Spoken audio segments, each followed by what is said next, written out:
Buenos días, buenas tardes y buenas noches. Para la hora que sea. Bienvenidos otra vez a Spanish Blueprints Livestream número 7, number 7. Thank you all for joining. Estoy muy agradecido por estar aquí para hablar con ustedes, to talk with you all again. And today, el tema de hoy, we're going to be talking about today is my solo trip to Mexico. For all those who are going to be joining in, make sure you answer the question in the chat here. What city in Mexico have you visited? We have Guadalajara. The second one is actually very hard for me to pronounce. I think it's Chimalahuacan. And then the third one is Ahuaca. And the last one is Acapulco.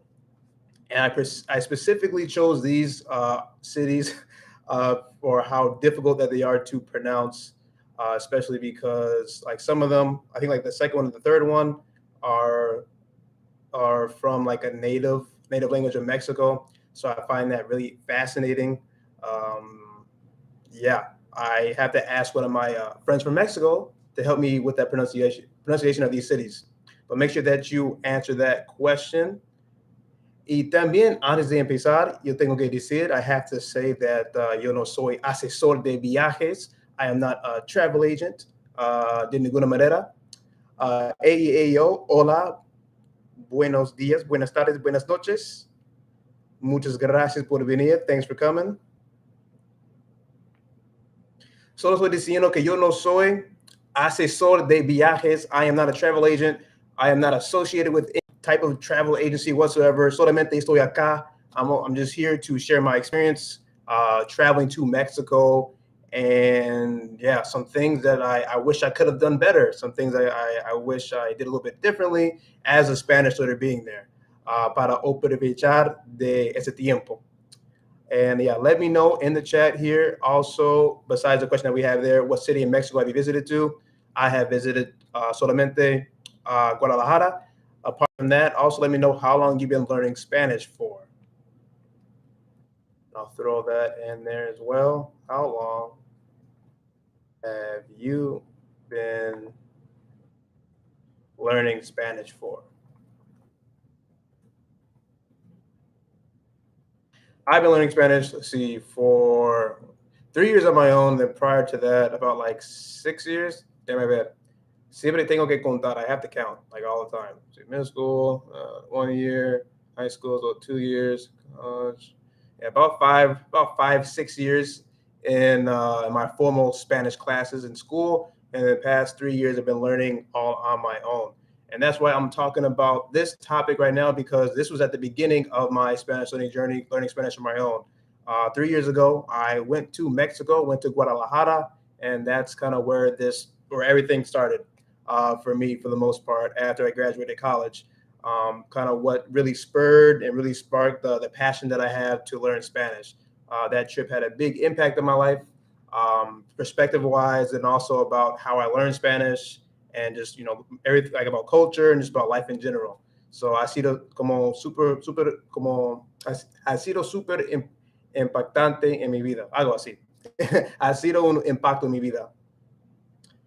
Yeah, but let me know in the poll there, what city in Mexico have you visited? If you have not visited a city in Mexico, let me know what city that you have visited in a Spanish-speaking country. I would love to know that.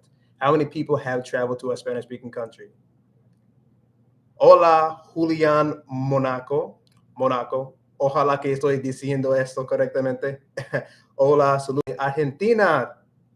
Tenemos alguien de Argentina. Wow, qué excelente.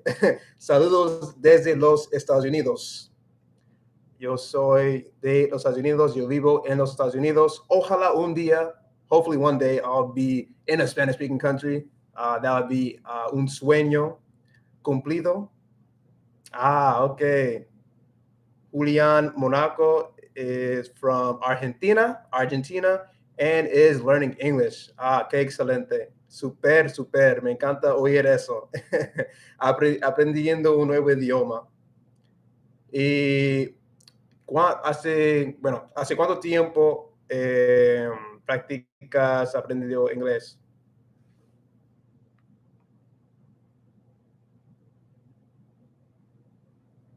Además, I went, so see, 3 years ago, after I graduated college, I decided I was going to go to Mexico because I wanted to test my Spanish skills because I thought I was fairly fluent after taking my college classes because I graduated. I passed my LPE exam, which is like this big, called a language proficiency exam that we had to take to graduate. So once I finished that, I felt very prepared to actually go to Mexico and start to surprise Mexicans with my perfect Spanish. That did not happen that much, but there was some surprise. There was some surprise when I went, and I had there was a few. I don't know why I can't remember why I chose Mexico. Probably because I wasn't really accustomed to really learning about other countries in Spanish speaking countries. Yeah, mostly Mexico. I've heard about, but before that, 3 years ago, I was never thinking about Spanish speaking countries. So when I thought about visiting Latino America for the first time, I was like, okay, yeah, let me go to Mexico. So I thought about going to Guanajuato. I thought about going to Mexico City, and then Guadalajara también. And I can't remember why I didn't go to Mexico City. Probably because I thought it was just like too big, I guess. But then like Guadalajara was like it was just big enough, and I think it looked kind of like old and things like that. And I like history, so I thought it was gonna kind of give me a lot of like historical knowledge in Spanish and things like that.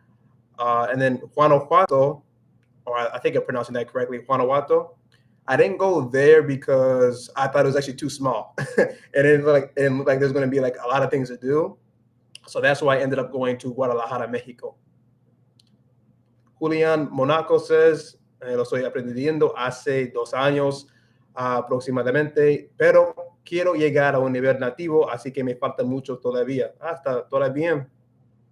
Solo tienes que seguir practicando, ya tú sabes. Seguir practicando cada día, hacer un esfuerzo y nunca te desanimes. Nunca. Pero vas a llegar, vas a llegar a un nivel nativo. 100%. Tengo confianza en ti. Es posible, es posible para cada persona. Eso es lo que yo creo. Es posible para cada persona. Déjame traducirlo a inglés. So Julio Monaco says they have been studying or learning rather, aprendiendo, learning English for the past 2 years, approximately, but wants to get a native level of English and lacks a lot still. Pero está bien, como todos nosotros, como a todos nosotros, estamos como en la misma onda. AEO says, nunca he visitado a México. Okay. Solamente yo he visitado México una vez en mi vida. I've only been to Mexico one time. And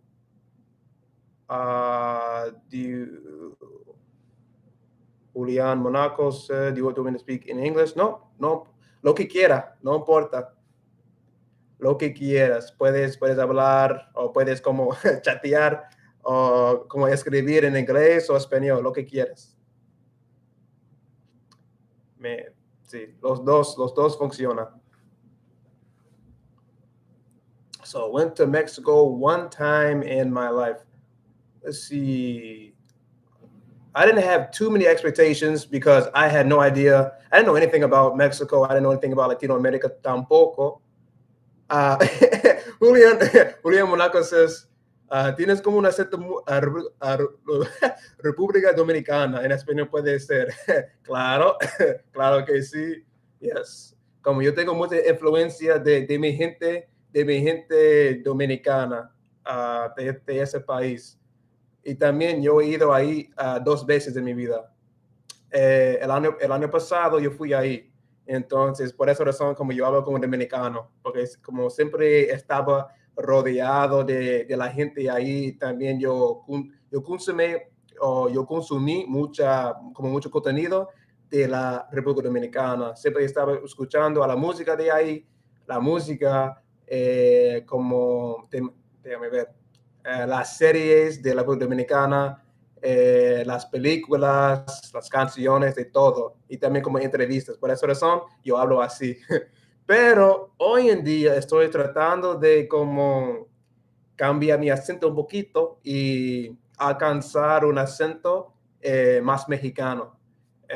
Porque yo tengo a muchos amigos también que son de México y también yo quiero como tener un reto nuevo. Para mí, ay Dios, adquiriendo un otro acento para mí es un reto muy difícil. Por esa razón, yo tengo mucho orgullo. Yo quiero llegar a esta meta.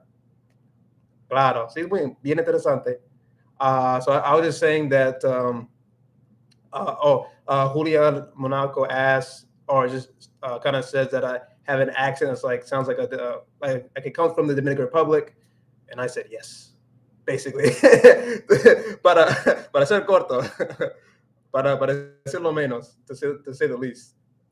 I have a lot of influence from the Dominican Republic. But first, it was from Mexico. First, I had influence from Mexico a little bit, but I did not get a lot of like I didn't remember a lot of words, or I didn't really get the accent when I was in Mexico. I was only in there for 5 days. But then after that, I didn't really study anything about Mexico or anything like that. ¿Cuánto tiempo llevas aprendiendo español? Yo llevo como 3 años aprendiendo español con mi cuenta, como fuera de las clases formales y todo eso.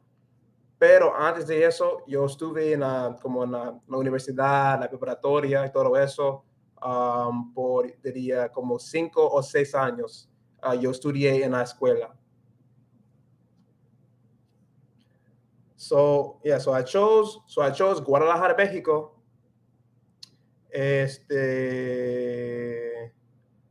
Yo fui a México hace 3 años. I chose Guadalajara, and the first thing I did was buy like a whole bunch of like packages for like excursions and things like that, como atracciones, and then I also bought transportation to take me from the airport to the hotel. When I got to the airport, cuando llegué al aeropuerto, the transportation wasn't there. So I was really confused about that for a little bit, and I was like, how come no one's here or whatnot? And then I waited for about 45 minutes. I tried to call the company, and nobody arrived. So eventually, I got fed up because I was trying to make sure I got to my hotel in time so I could check in and everything. So I ended up just not waiting for that transportation anymore that I paid for, and I don't think I even got paid. If I got paid back for it, and I just waited so long at the airport. So then I ended up just taking a taxi. And one thing that I will give a little piece of advice is that you can always, I would say, like most of the time, you can definitely lower the price. Como eres capaz de bajar el precio de tu transportación. All you have to do is like talk a little bit. So like como ahí los precios no son fijos.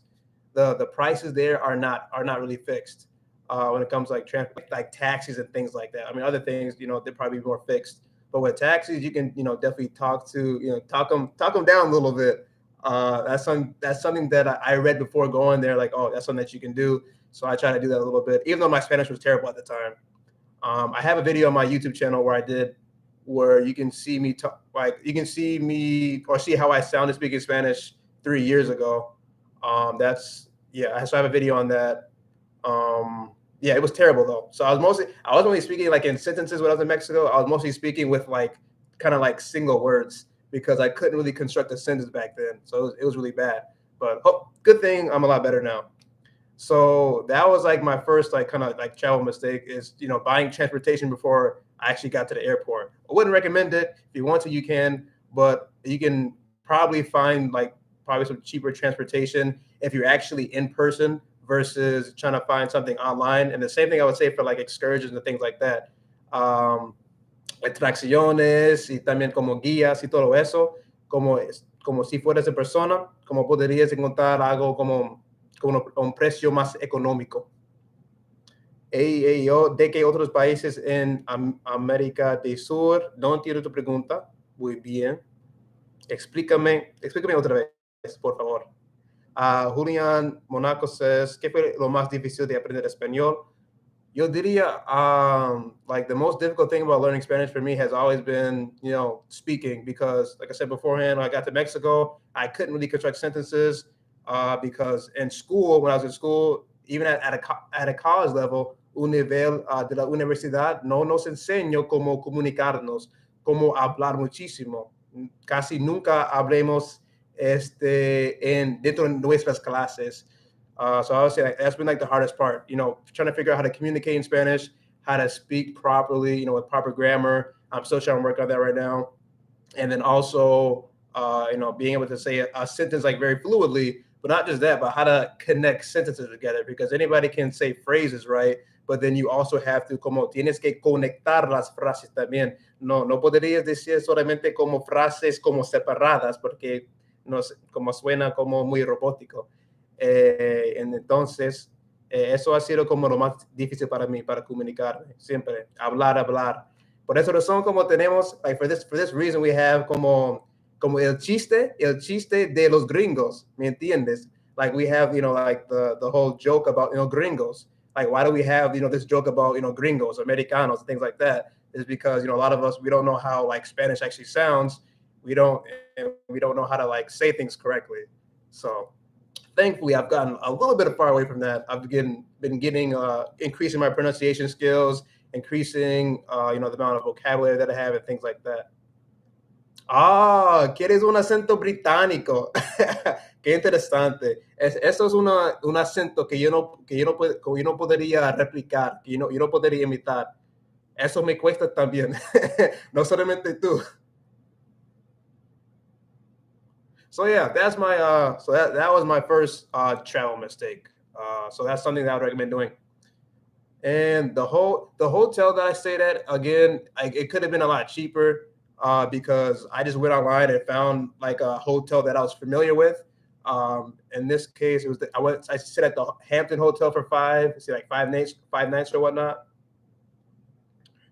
Y claro, Julian Monaco asked, would I like to travel to Argentina? Of course I would. Por supuesto que sí, porque yo tengo que probar el mate. Eso es lo que yo deseo en la vida, para probar el mate en Argentina. Yo he escuchado muchas buenas cosas de este té. ¿Qué estaba diciendo? Oh yeah, like como los hoteles. There are so many, like always, like in Mexico and the Dominican Republic, you can find some extremely like cheap. I don't want to say like just cheap, because they're not all of them are like in bad condition, but like some decently cheap, economical hotels. The one I paid for was Hampton, so it's a little bit more, more pricier. But I could definitely find like a hotel, like a more of a Mexican hotel. Like this one is, I don't even know what country it's from. But you can find like some actual hotels that are, like Mexico brands or whatnot, or like Mexican company. I don't know what you would call that. In Mexico, and it'll probably be a lot cheaper. Like when went to the Dominican Republic, for example, I paid, I think, $20 from our hotel a night, something like that. I mean, there was even hotels for like $15 a night, and I would assume in Mexico you can find some pretty inexpensive hotels. Or también como they call them like hostels. I don't like that stuff. I don't like hostels at all. Some people like hostels. I don't. I don't want to be staying with a whole bunch of people all in one room. Some people love that stuff because I don't know, for whatever reason, because it's even more cheaper. But I don't like that at all. Julian Monaco. Sí, el mate es muy bueno. There's a guy named Dustin who reached like an incredible Argentinian accent. Do you know him? No lo conozco. Él es como él crea videos en YouTube, ¿o qué? O tiene un cuenta en Instagram o TikTok, o qué hace. I haven't heard about him before. Ok. Yo he visitado solamente en América del Sur. No he visitado ningún país. En el sur no. En el Caribeño, como las Islas Caribeñas, sí. República Dominicana, y solamente yo he visitado México, que es en el norte, y México y la República Dominicana por ahora. But hopefully one day en el futuro podría ir a otros países de habla hispana. Por esa razón yo tengo como esta imagen ahí, este mapa del sur de América. Julian Monaco, he is from USA, but he sounds more Argentinian than me. Qué chistoso. No, I haven't heard of him before. Pero también me cuesta como entender los argentinos y su acento. Yo no puedo imitar el acento argentino tampoco. ¿Qué está diciendo? También tiene que ser muy cuidadoso en los hoteles. You have to be careful in like hotels, just like in general, for like cleanliness and security and things like that. I went to Mexico with a very ignorant like mind, because I'd never been out of the country before, so I didn't know anything about really traveling. I didn't know anything about selecting hotels. So thankfully, como por gracia, nada me pasó malo, nada me salió malo when I was in Mexico. Even though I went there like in a lot of ignorance, I didn't do too much research. I just went there for the most part. I mean, I did like a little research on like some places that are safe. Other than that, I kind of just went just because I had the desire to. But yeah, I would recommend doing some research. Do some research on things like that. But it's also good to go to like a country that's Spanish speaking with a few words, a few words or a few phrases that'll help you while you're there. You don't have to be anything like too complicated. You don't have to like memorize a whole bunch of vocab lists and everything like that. But just like some simple stuff that'll help you. Like I mean, like the first thing that I asked when I got to my hotel in Guadalajara was como, es peligroso. I asked like, es seguro como caminar aquí. Eso es como soné. Como puedo caminar aquí. Es seguro.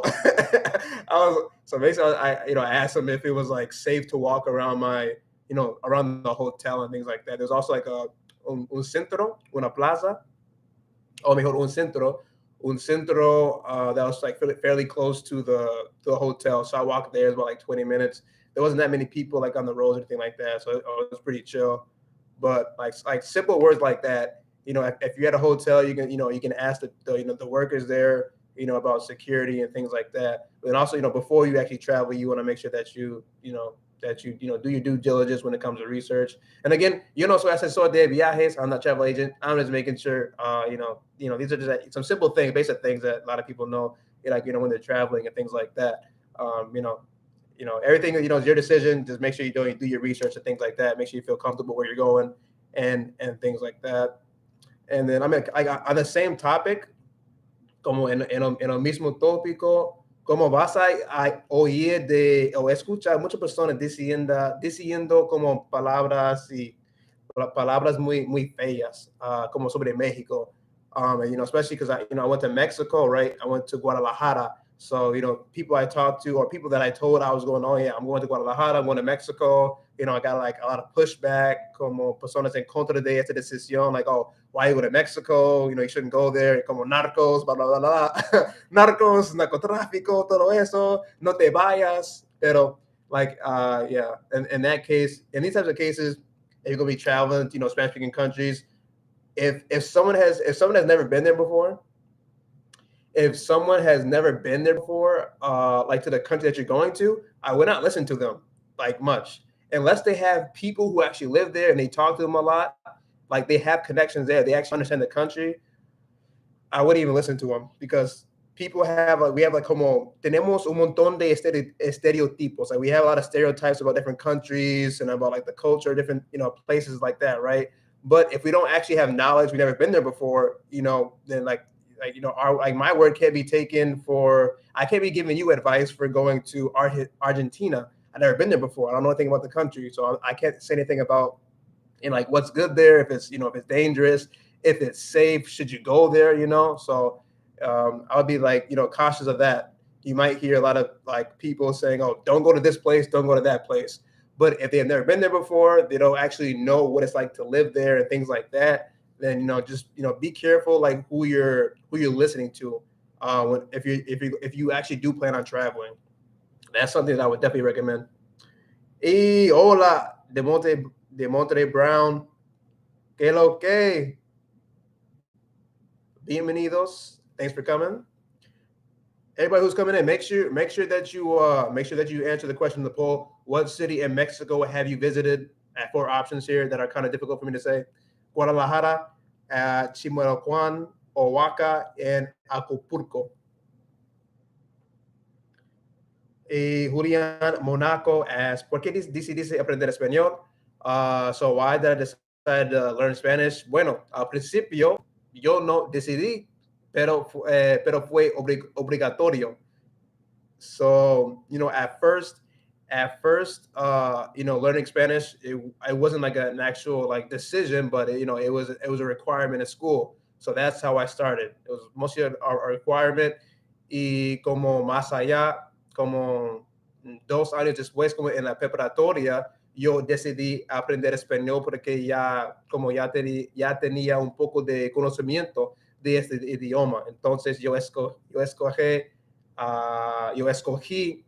español sobre francés, porque aprender el francés no me importa, So yeah,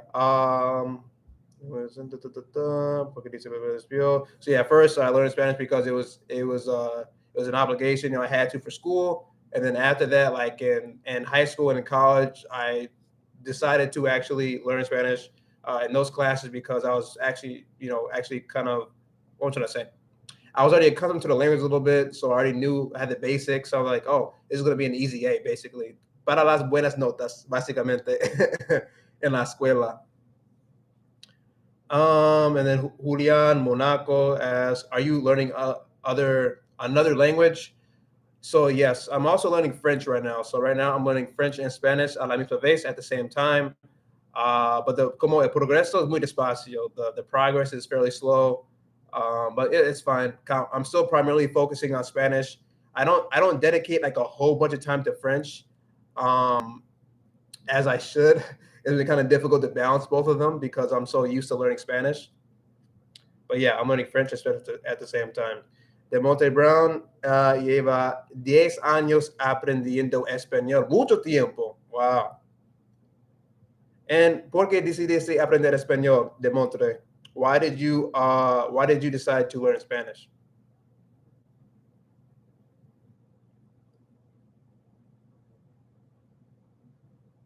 So yeah, when I got to my hotel finally, after that failed transportation, and then probably like the first thing that I did was walk to like the closest plaza to my hotel, about 20 minutes away. And then I went to Dairy Queen. It's super interesting. I'm like, oh, they have Dairy Queen in Mexico. So that was kind of surprising. And then when I got there, again, like I was saying before, and like my Spanish was terrible. So I didn't really know how to order I didn't know how to order ice cream. That's how bad it was. I didn't know how to order ice cream. And I was super nervous. And like they asked me something, I didn't even understand what they said. When I was actually at the front of the line, I just kept saying C. And I didn't even know what I really got. It was something, it tasted really strange. It was definitely different than like ice cream I've had in the past. So I thought that was like really funny. So yeah, that was kind of embarrassing. No idea what they were saying and kept saying "see." I think that's like a pattern for a lot of Spanish learners. I definitely don't recommend that. So that's why I recommend actually learning Spanish. So you don't have to like be in those types of moments where you're only saying, "Oh, see," and then like the next thing that you see in front of you is like a plate of like mosquitoes or a plate of insects. That didn't happen to me, but it could happen to you if you keep saying "see" all the time and you have no idea what that Spanish speaker is saying. De Monterey Brown, yo tengo un canal también. Me encantaría que lo chequees cuando tenga tiempo, pero decidí aprenderlo porque mi familia es de Panamá. Se llevo la sangre panameña. Ay, eso. Okay, de Monterey Brown, para traducir, says that Demonte also has a YouTube channel, so I'll definitely check it out. Oh, también pásame el nombre de tu canal. So Demonte Brown has a channel on YouTube. Should check it out. Let's see what else. Pero decided to learn Spanish because the family is from Panama, so has Panamanian blood in them. Qué excelente. Nunca he ido a Panamá, nunca. Tu canal está creciendo bastante rápido. Your channel is growing quite fast. Yes, it is. Estoy muy agradecido por eso. Sí, it's growing fairly fast.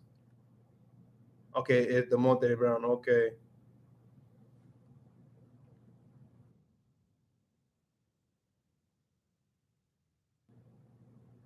So yeah, I'll definitely check it out. I'll check out your channel.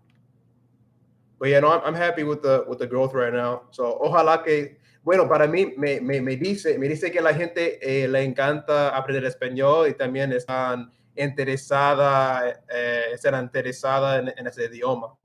Eso es lo que me diga de mi crecimiento en YouTube. Ok, tú tienes más que mil suscriptores. Qué excelente.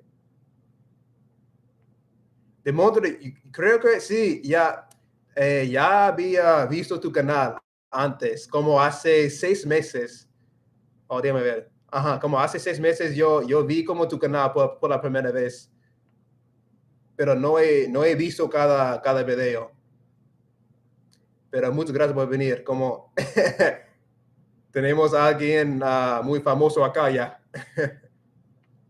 AEO asks, solo hablan español en México. Do they only speak Spanish in Mexico? Y no. Hablan inglés, español y también algunas personas todavía hablan idiomas nativos. So some people in Mexico, they still speak the indigenous languages of Mexico as well. I don't know any of those, but that is one of the reasons why if you see in the poll, what city in Mexico have you visited? I think let's see, Chimalhuacan. That one definitely is from like a native. It's from a native language in Mexico. Oaxaca, that one is as well. Acapulco, I think is, but I'm not 100% sure. Guadalajara, I'm not sure either. But I know Chimalhuacan, that one is from an indigenous language, and Oaxaca is too. So that's why I put those there, because I find it really fascinating. Just like how many city names still have like the native languages of Mexico. So I haven't met anybody who speaks a native language of Mexico fluently. I haven't met anybody that does yet. But I know some people who they know a few words. But other like Mexicans that I know, they don't know like anything about those languages. So it kind of just depends who you talk to, and depends on like where you are as well. Déjame ver. No puedes hablar inglés. Sí, puedes hablar inglés. Like, you can speak English. It depends where you are. It's like with any other country that you go to. You may be able to speak English with some people. You may not. It really just depends on the place. Depende del lugar a lo que vayas siempre. I mean, a lot of places that I went to when I was in Guadalajara, some people spoke English, and other places they didn't. I mean, in this case, I went to a lot of tourist places, so they actually did have a lot of English speakers. But I mean, for me, I never wanted to, at least like after my Mexico trip, I never wanted to rely on English, and I think that's what kind of helped me motivate me to actually get more fluent in Spanish after I went to Mexico. Because I don't want to have to use English. I want to be able to use Spanish in a Spanish speaking country. I don't want to have to rely on my native tongue, because it's like como una situación real. It's la vida real. If you go to a different country, you can't don't expect like everybody speaks English, just because even if you're in a tourist area. Because even if you're in a tourist area, that doesn't mean that everybody speaks English. That's not what that means at all. So I mean, you could go. There's plenty of places to go, plenty of restaurants to go where people don't speak any English.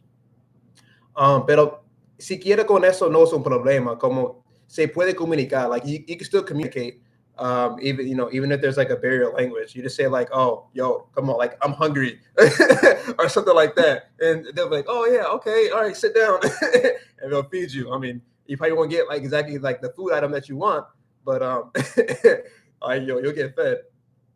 But yeah, yeah, I think that's something. I don't. Yeah, that's something I would say. I don't necessarily like that mentality that oh yeah, if I go to Mexico, everybody should be speaking English, blah blah blah blah. Pero no es así. Like I would never try to think like that, especially if you're learning Spanish. That should never be like the goal. Like you shouldn't be going to that Spanish speaking country and expecting people to speak English. You should expect them to speak the language of the country. Well, in this case, Spanish, and then also some native languages as well. But primarily Spanish. So yeah, just expect Spanish, and then that should push you a little bit to learn Spanish, and communicate in Spanish. De Monte Brown, ¿por qué empezaste tu canal? ¿Qué fue lo que te motivó? Bueno,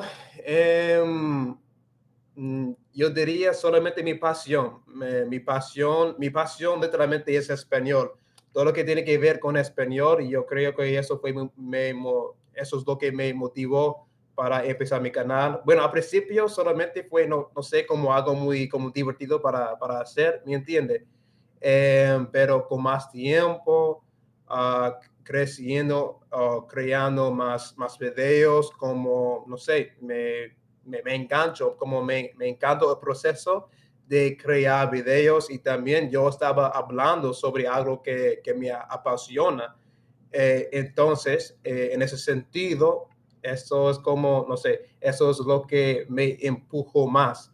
Yo sabía que hay mucha gente que quiere aprender español, y también yo pudiera ver que hay muchos huecos como en el sistema educativo. Por ejemplo, en mi país específicamente, por esa razón, yo no pude hablar.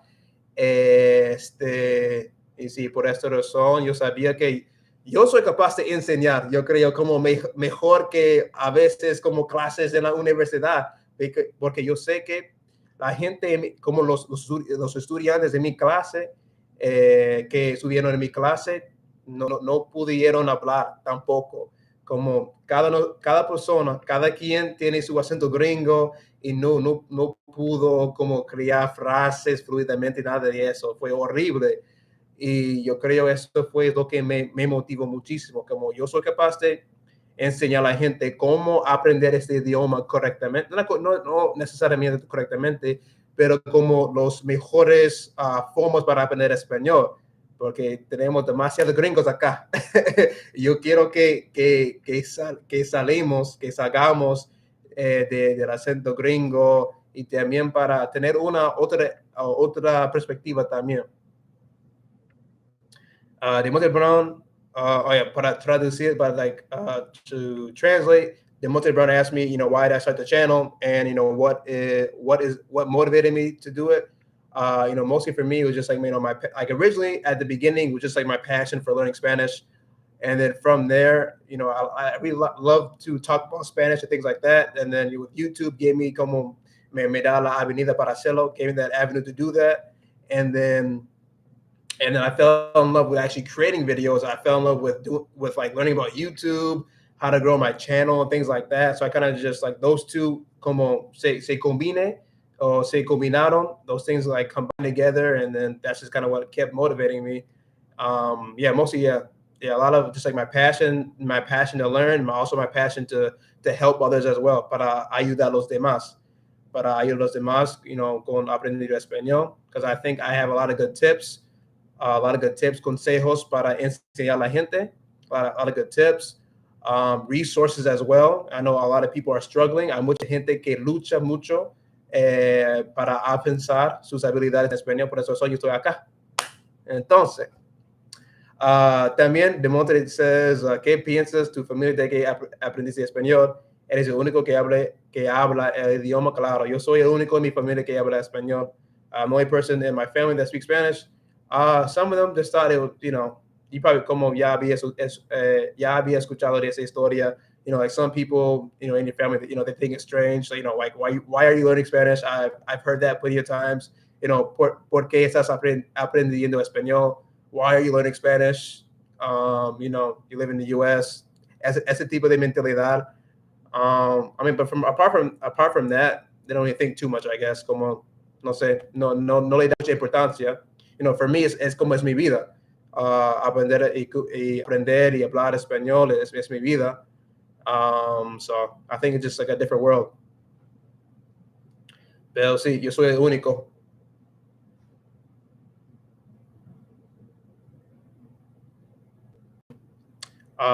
Yeah. Muchas gracias por todos que están entrando en este live stream. For all those who are coming in, thank you for joining the live stream. And make sure that you answer the poll question here in the chat. What city in Mexico have you visited? These cities for me are really hard to say, and that's why I put them in the poll, and they're actually really fun. Guadalajara, y Chimalhuacán, Oaxaca, and Acapulco.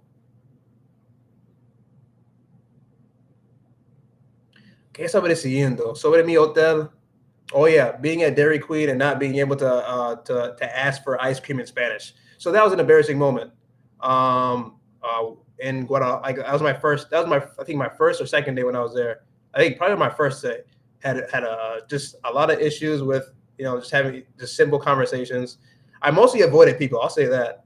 Like I'm an introvert. I'm actually really introverted. Como estoy muy introvertido. So I wasn't like really going up to people and talking with them. I was mostly talking with people who were, you know, that were serving me, like in restaurants, and then also like the staff members in my hotel, and the taxi drivers and things like that, or the people that I was having communication with most of the time when I was in Guadalajara, when I was speaking in Spanish. But other than that, I wasn't like going around and talking to people. I didn't have that much confidence back then. So like this trip was mostly less about communication, more about like just trying to experience the culture of Mexico. So I went to a lot of different places. I mostly walked. I walked to a lot of different places. A little crazy, but I walked around a lot. Went to a lot of plazas y mercados. Plazas is como like un espacio muy abierto. A plaza is just like a big open space. It might be like some stores and things like that. And then also went to a lot of mercados. You'll hear that word a lot. Mercados, supermercados, centros are like malls. Centro comercial is like a mall. I went to a lot of those as well. They had all different types. Ones that are, you know, more modern. They also had the ones that are like ones like, for me at that time, like I would always see in movies. So like outdoor, you know, markets where they sold a whole bunch of different stuff. They had also restaurants in these markets as well. So like real like authentic Mexican markets. They were really awesome to see. De Monte de Brown, ¿en qué estado vives actualmente? Actualmente yo vivo en Texas. Soy tejano. Yeah, live in Texas. And ¿qué estaba diciendo? Sí, los plazas, las plazas. What else? I went to a decent amount of restaurants. One tip I'll say for restaurants, if you go into Mexico, prepare your stomach, because you're eating. It's different if you're eating. How do I explain this? ¿Cómo te explico? You're eating food from a country that you've never been before, so the food is actually different, and your body is actually not accustomed to this food. Tu cuerpo no está acostumbrado a esa comida. No me digas. Ellos de Texas, ¿verdad? Hay un montón de mexicanos y panameños. Yes. So that is actually como recientemente me mudé aquí. So recently I actually just moved here, and I never realized that there's like there's a mixture of cultura, una mixta de cultura in Texas. I've met people, like 2 days ago, I went to a Mexican restaurant, and one of the workers was from Cuba, and the other worker was from Honduras. I met people from Honduras. I met people from La República Dominicana. I met people from Cuba. I met Mexicanos aquí también. I've met peruanos. I've met venezolanos. Como hay un montón de todo acá. Oh yeah. So going back to the food. So the food in Mexico, don't eat like the portion that you eat. If you eat a lot of food like here, or I'll say for me in the United States, wherever you're living right now in your home country, don't try to eat the same amount of portions. I would say if you go to Mexico, that's what I like. I stuff my face with a lot of food, and yeah, my body wasn't prepared for it. I'll say that. Yo estaba yendo al baño muchísimo. Like it wasn't like serious, but like como te dije, like I said beforehand, like your body may not be accustomed to this type of food. The food is just different. Like the food is different. I don't know how to explain it like any other way.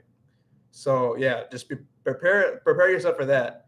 You know, like your body having to adjust to different food. So that's different. And then also, yeah, like one word that's gonna be like really helpful for you as well is, or two words, is agua potable, which is like drinkable water. Agua potable. Potable. So it depends. I think it depends where you are. I mean, in Guadalajara, I kind of like read some articles and things like that before I went. But you know, like people were saying, you know, make sure that you don't drink like the water in like the sink in your bathroom. I don't know. I wouldn't do that anyway. Hey, Jean Paul, llegaste. Muchas gracias por venir. Muchas gracias. Bienvenido a la fiesta de hoy, la fiesta de domingo. Yeah, for those coming in, estoy hablando. I'm talking about my solo trip to Mexico. Hace 3 años, yeah, to my solo trip to Mexico 3 years ago. My first time being outside of my own home country. My first time being outside of the United States. Yeah, my first time being outside of the United States in a new country, and also in a Spanish-speaking country. So it was a complete new experience for me, and definitely life-changing. Changed out a lot. Like for one, yeah, making sure that you're careful with food. Well, the food there was amazing, and I don't remember the actual names of the dishes and stuff that I had, and that's also one travel mistake that I want to talk about. Especially when you're going to like Mexico or something like that as a Spanish learner, you want to make sure that you always have a notebook on you, or you have your phone or whatnot, and you write stuff down. I want you to write down all the dishes that you make. Or not that you make. Write down all the dishes, the Mexican dishes, the Mexican plates that you eat. Also, make sure that you write down the ingredients. Number one, that's going to help you memorize what you ate, but then also it's going to help you with like being able to talk with people as well. You're adding more vocabulary to what you already have. So you can be writing down the different ingredients that are in this Mexican dish. And then when you're talking with people, you're talking to a Mexican or something like that. You're like, oh yeah, yo comí mole y lleva, no sé, pollo, frijoles, arroz, todo eso. So it's going to help you with having conversations. And for me, me arrepiento, algo así, me arrepiento. So like I wish I did that. I didn't do that at all. I didn't really write down any of the Mexican food that I was eating. Like I kind of knew like what was in it for the most part, but I didn't write down the names. So make sure that you write down the names. Write down the names of everything. Write down the names of the food that you're eating. Write down what you're seeing on signs. Those are actually really important too. You see signs on the door. You see signs on the street. Things like that. Write what you're seeing down, and that's going to help you out a lot with your Spanish, especially because when it comes to like signs that you see, like if it's like a stop sign, or if it's like a sign in in a window of a store or something like that, or something like that. When you see those different types of signs, I would say like many times they're written in the in the subjunctive form. So that'll help you have like a better knowledge of that type of vocabulary and that type of verb conjugation. You're going to see a lot of subjunctive, like more when it comes to formal writing. So I think that's important as well. Write down as much as possible. Write down new vocabulary that you're hearing. Write down new vocabulary that you're seeing. Just try to document as much as possible, because I didn't do that at all, and I don't remember a lot of details when it came to my trip. So that's something that I wish I did. I did not do. De Monte Brown, sí señor, creciendo en Texas, he conocido a gente de toda parte del mundo. hasta los de Guinea Ecuatorial. Wow. Así aprendí el idioma tan rápido porque hay oportunidades para practicar de todos lados. Wow. Qué excelente. Wow. Estoy un poco orgulloso de ti. No, no, estoy muy orgulloso de ti. Bueno, sí, aprovechaste muchísimo. Te felicito por eso. Aprovechaste tu oportunidad. Wow. Nunca había conocido a alguien de Guinea Ecuatorial, pero yo conocí unas mujeres en Texas. Yo conocí unas mujeres ¿cómo se llama? ¿Cuál país? Hay un país en África que habla portugués. Y cuando conocí a ellas hablan inglés, portugués y español. Déjame encontrar el país, pero que ahora mismo como se me olvidó. País, country, Africa, speaks Portuguese. So actually, I didn't even know this. Angola. So yeah, so I met two women from Angola, like a month ago in Texas, and then well, we were speaking in English at first, but then after that it changed to Spanish. I was like, oh, you guys speak Spanish? But then like, oh no, like we're actually like we're native, like our native language is Portuguese. I was like, oh, Portuguese. I was like, where y'all from? Like, oh yeah, we're from Angola. So yeah, that's like I guess like the native language there. So they know three languages. So that was like super surprising for me.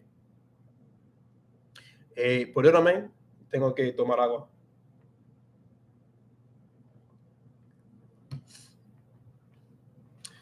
And then let's see what else. Places to go. When I went to Guadalajara, one place I went for the first time in my life was Lucha Libre. So if you know what Lucha Libre is, that is wrestling. So, but like the Mexican form of wrestling, and that was extremely interesting. Probably one of the best experiences that I've had, because I've always wanted to go to like a wrestling match when I was a kid, but I never been to a wrestling match like within my own country. But when I got to Mexico, I had the opportunity to go. So I went to Lucha Libre, and it was actually very inexpensive too. So with the fight or with the wrestling match, we all started at it's called La Estacion Central. So we all started at a bar, and the bar sold tickets sold tickets for La Lucha Libre.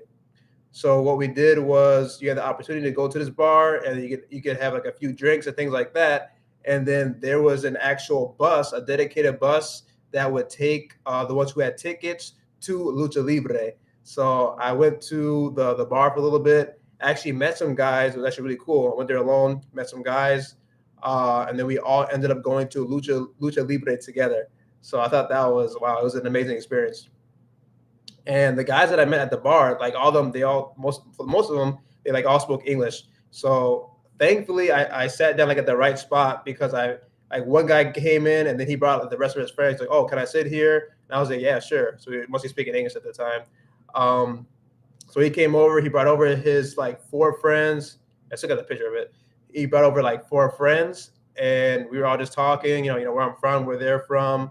One of them, he was born in Mexico. The other one had traveled to the U.S., so that's why he spoke English. So I mean, it was like three of them, like three out of the four, like they all spoke like fluent English, and they're Mexican born. So I thought that was like really interesting. So we had a good conversation. So they were able to meet like a group of guys in Mexico. That was pretty awesome without really even have to try that much. Then we went to Lucha Libre together. Then we also went back to the bar as well after Lucha Libre. And Lucha Libre, if you don't know what that is, you should definitely check it out on YouTube. It's like such a fun time. You have like all these groups of people like in the crowd who are chanting como lata groserías, como muchas palabras groseras at each other. Like they're saying a lot of like absurd things at each other. They play music in the stands, like everybody's screaming. It's a lot of fun. Like they wear like really cool costumes, interesting masks. It was a really good time. And then also at the end of Lucha Libre, they had it was like super random. I was like, you guys dance too? So after Lucha Libre, like right outside of the Coliseum, it's called como se llama El Coliseo. Um, there was like a little band that was playing music, and then people were dancing. So like there was so much going on. I was like, oh wow, this is an amazing experience. Like there's so much going on. You got a little bar where people are eating, drinking, and then then on the bus as well, they were playing music and they were dancing. So on the way to Lucha Libre, there was music and dancing. You watch Lucha Libre, and then after Lucha Libre, they're dancing again. And there's music, a live band going on. So that was pretty awesome. Okay, Demontre Brown says, una pregunta, que ya llegó a todos los que están aprendiendo español. Cuando alguien te habla a ti en español, lo que traduce todo a inglés. Déjame ver, no entiendo bien. Una pregunta que yo le hago a todos los que están aprendiendo español. Español. Cuando alguien te habla a ti en español, lo traduce todo al inglés. Yo no, pero quizás por mi nivel, como siempre estoy pensando en español, entonces para mí yo no traduzco al inglés. Casi nunca. Hoy en día no. Casi nunca traduzco al inglés. Todo en español. Like unless it's like a word I don't know, then I'll probably translate to English, but like not much. Like for the conversations that I have, most of it I'm mostly just thinking in English, or I'm mostly thinking in Spanish. If it's like a word I don't know, then I'm trying to find an equivalent word in Spanish as well. John Paul, intento interpretarlo más que traducirlo. En mi caso estoy aprendiendo inglés. Y también John Paul, dígame, ¿de qué país eres? ¿De qué país es usted? I can't. I was thinking if I could actually put a video up of Lucha Libre on my community tab. I don't think I can do that. I think it's only pictures. I think I might do that.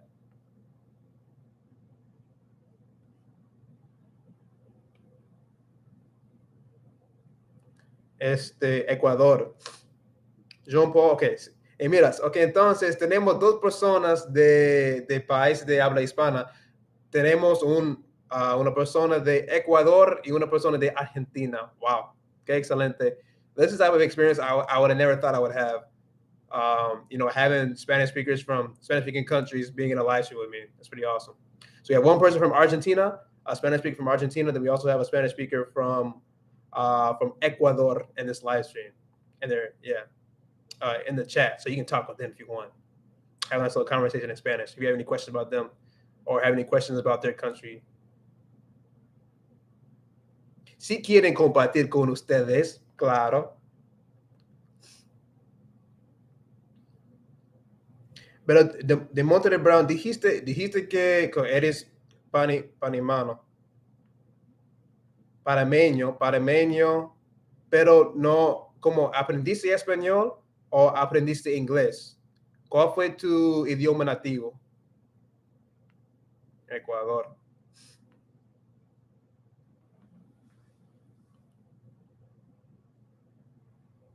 Oh yeah. So yeah, for all those who come in, I want to make sure that I'm like very clear on this.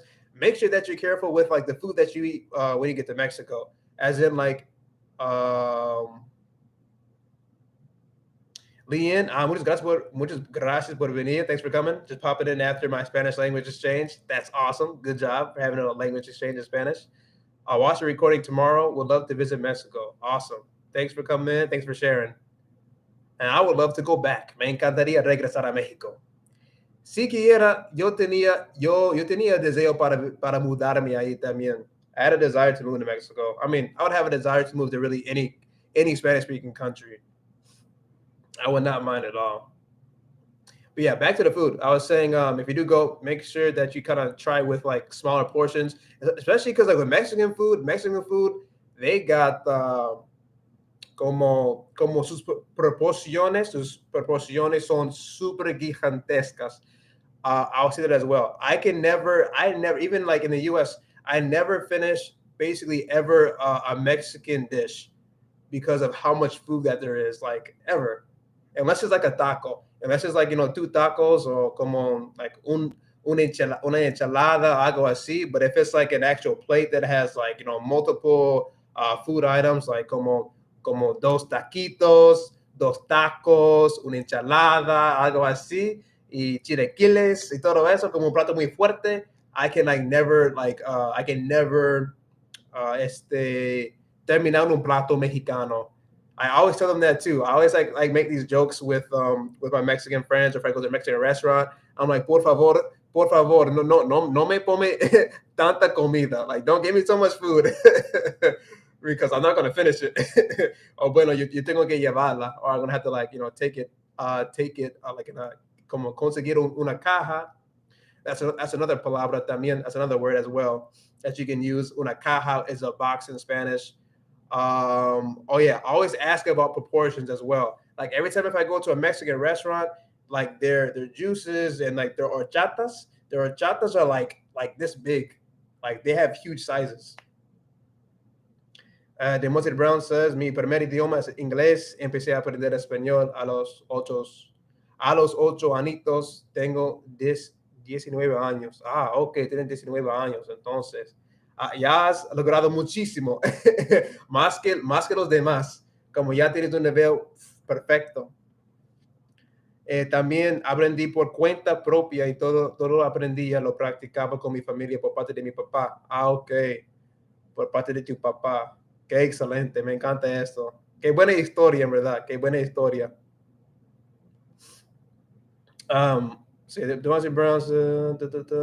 Demonte Brown says, first language is English, started studying at 8 years old and has 19. So, que bueno.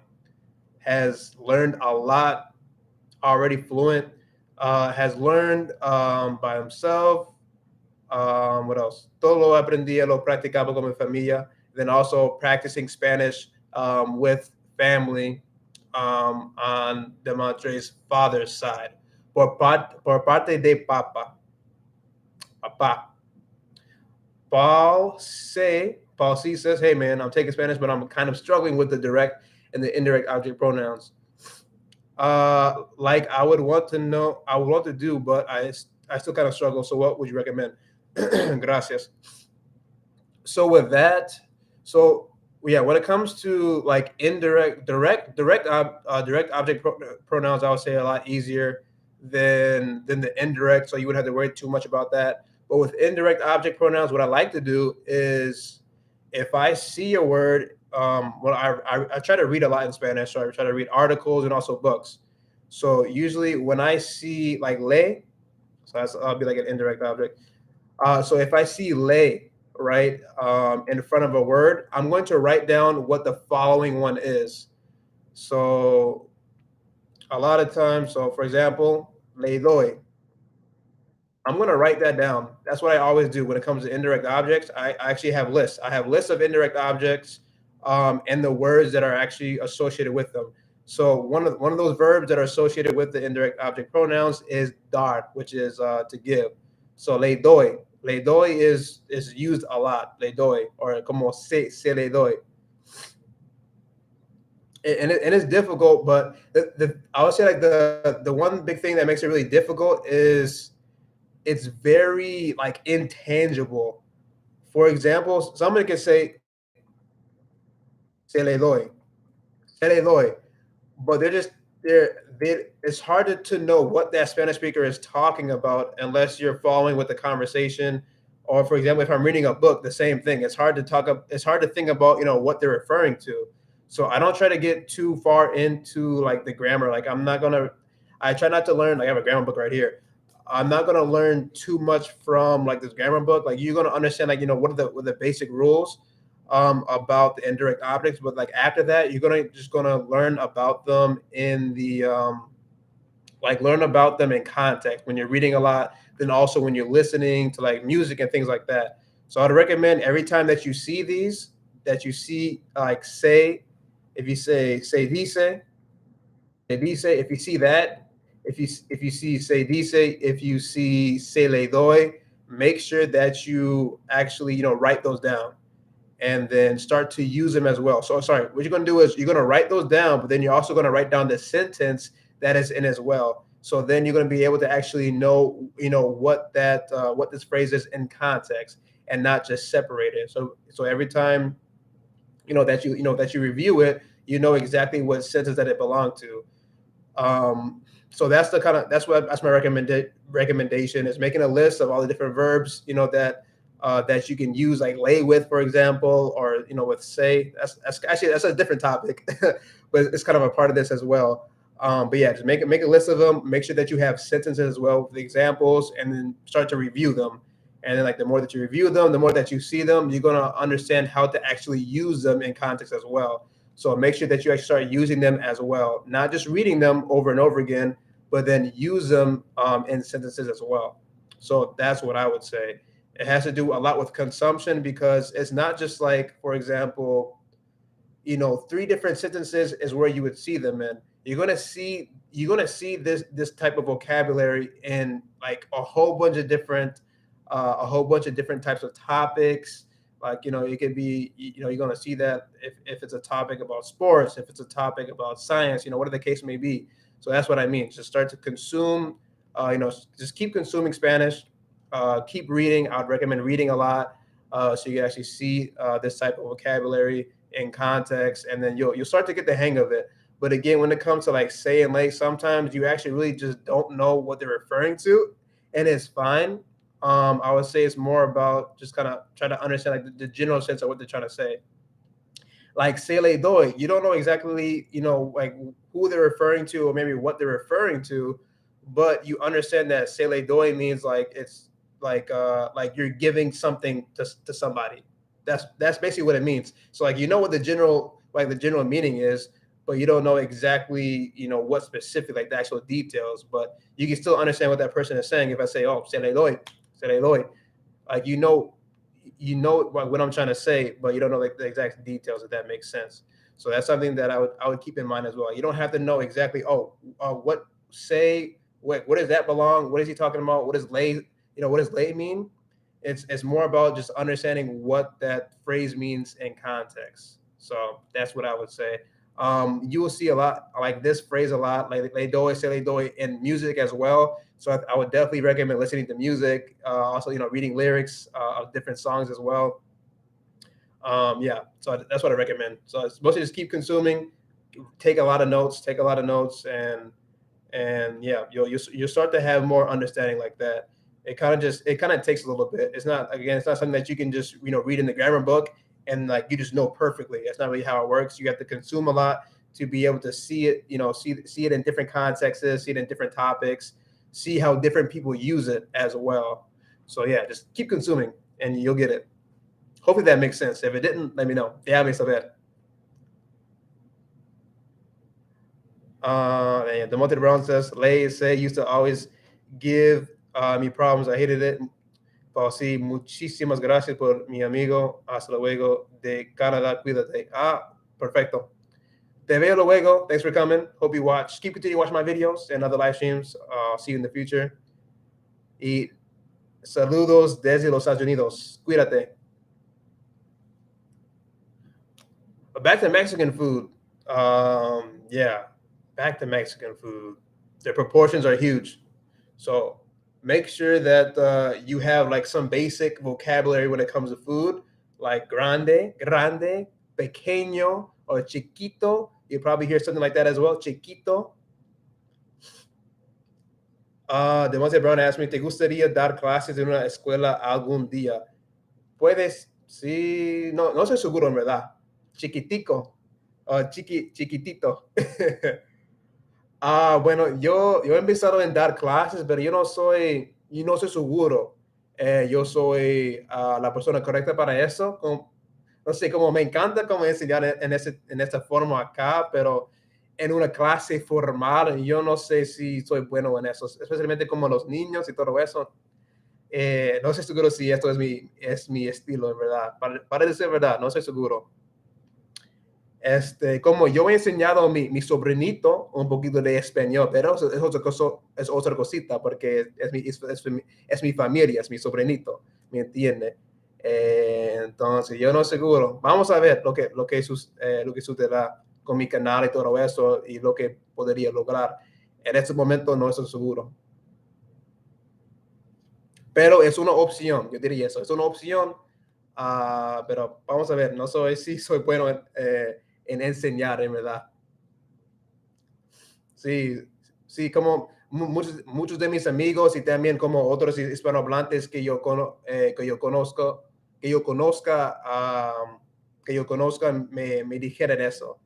Me dijeron que no, sí, deberías como dar clases en línea virtualmente o lo que a los niños o algo así, como inténtalo, como siempre me están motivando para hacerlo, pero todavía no sé, no sé, como, sí, es una buena idea, pero vamos a ver, yo no sé, no soy seguro exactamente, es un camino que yo quiero tomar, ¿me entiendes? Es algo muy específico, sí, es algo muy específico. Tengo que revisar como mis habilidades y para saber, porque tampoco yo no soy como experto con la gramática y todo eso, por eso son como me siento, me siento un poco como lejos de esa idea, porque yo no sé todo, yo no soy, no estoy, o no soy licenciado, estoy licenciado en ser maestro o nada de eso, entonces por estas razones yo diría eso, no soy seguro, pero vamos a ver. Este, los tamaños, los tamaños de México. Always ask or tell them what you want. Because if that's something that I did wrong was always just saying sí to everything. I'm like, oh my gosh, that is so much food. So make sure that you do that. Say ¿qué lleva este plato? That's something that I always use. ¿Qué lleva este plato? ¿Qué lleva? Which means just like, what is this? What's in this plate? Like what are does carne?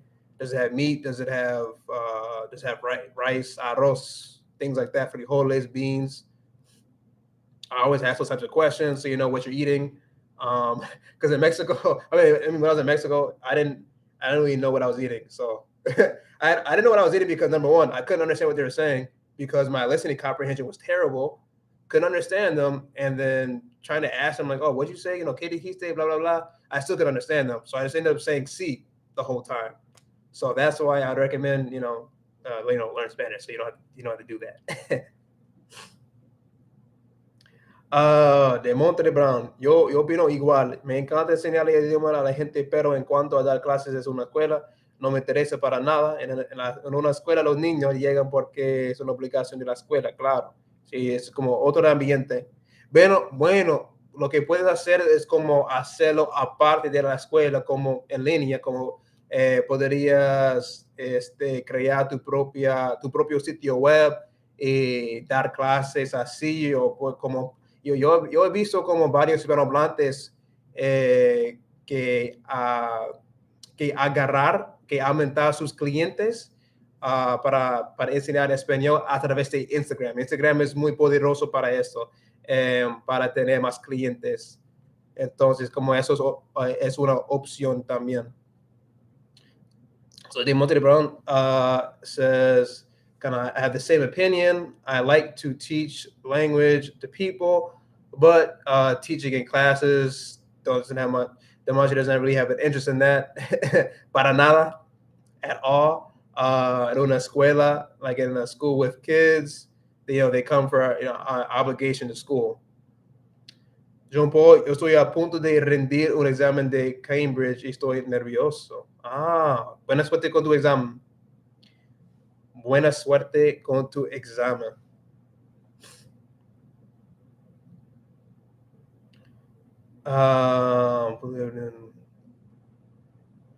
Pero ¿qué tipo de examen? ¿Qué tipo de examen, John Paul? Camden Boldy, película favorita en español. Mi película favorita en español Ay, ¿qué sería? Mi película favorita, ¿qué es? Eso es bien difícil para escoger porque no he visto muchas películas en verdad. I actually have not watched that many movies in Spanish. Um, I'm trying to remember what's the last one I watched. One on Netflix is called La Dictadura Perfecta. That one's really interesting. It was very like a lot of things that happened in the movie were very unexpected. That's why I liked it a lot. And it's like about politics and things like that, which I like. La Dictadura, Dictadura. Let me make sure I spell that right. La Dictadura Perfecta in Netflix. I think it should still be in there. Yep, there it is. La Dictadura Perfecta. And then some of the actors in this movie, you'll see them in other movies, and you also see them in other TV shows. Like one of the main characters or the main actors in this movie, he's also in Narcos, in the Narcos show as well. And the other actor, I think he was in Tijuana. Yeah, he's in a Netflix TV show that's called Tijuana, which I also recommend. It's a really good TV show about. It's a TV show about like news journalists in Mexico and Tijuana, and it's really interesting. It's like basically trying to document or kind of trying to show you what it's like to be like a journalist in Mexico. It's all in Spanish. It's really interesting. E igualmente, te deseo muy buena suerte con tu canal también, Demontre. Muchas gracias por venir. Cuídate. Nos vemos.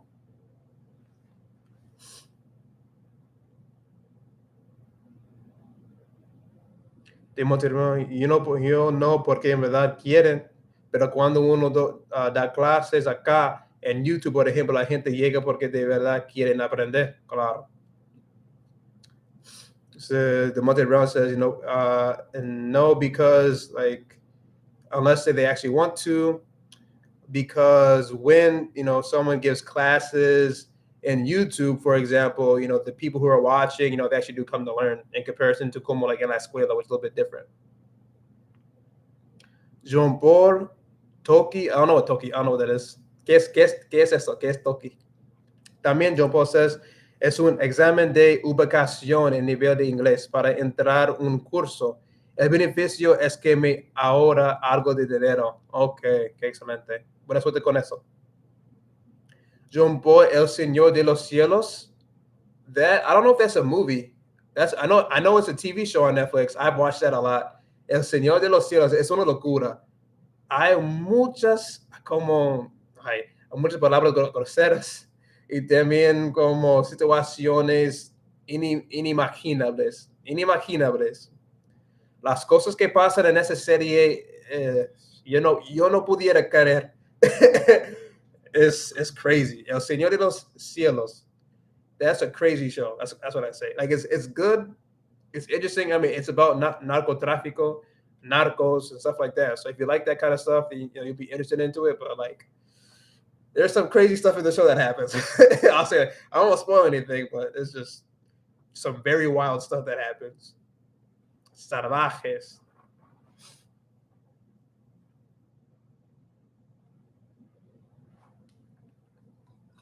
Ay, Dios. Perdóname.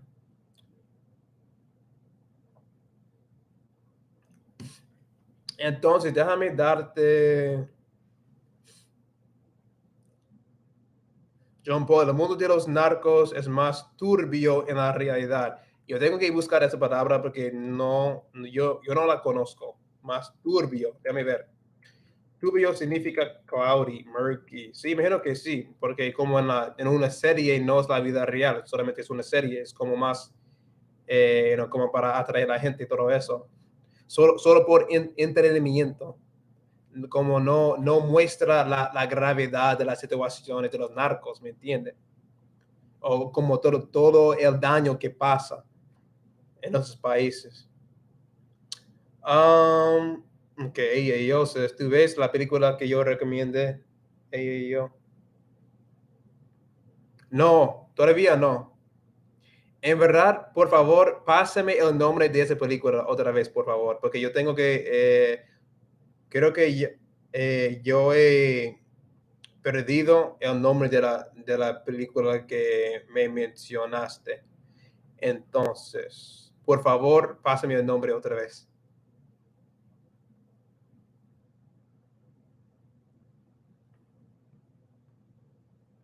Yeah, if you're traveling, if you go to restaurants, make sure that you know like these. I don't have the thing here, but pequeño,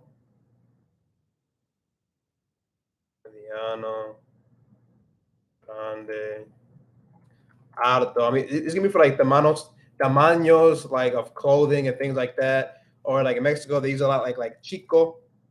So you could have like una horchata chica, which just means like small, like another word for small, chica, chico or chica. It could be the same thing for clothing. With clothing, they'll say like the same thing. You say like, oh, yo quiero una camisa chica, or más chica.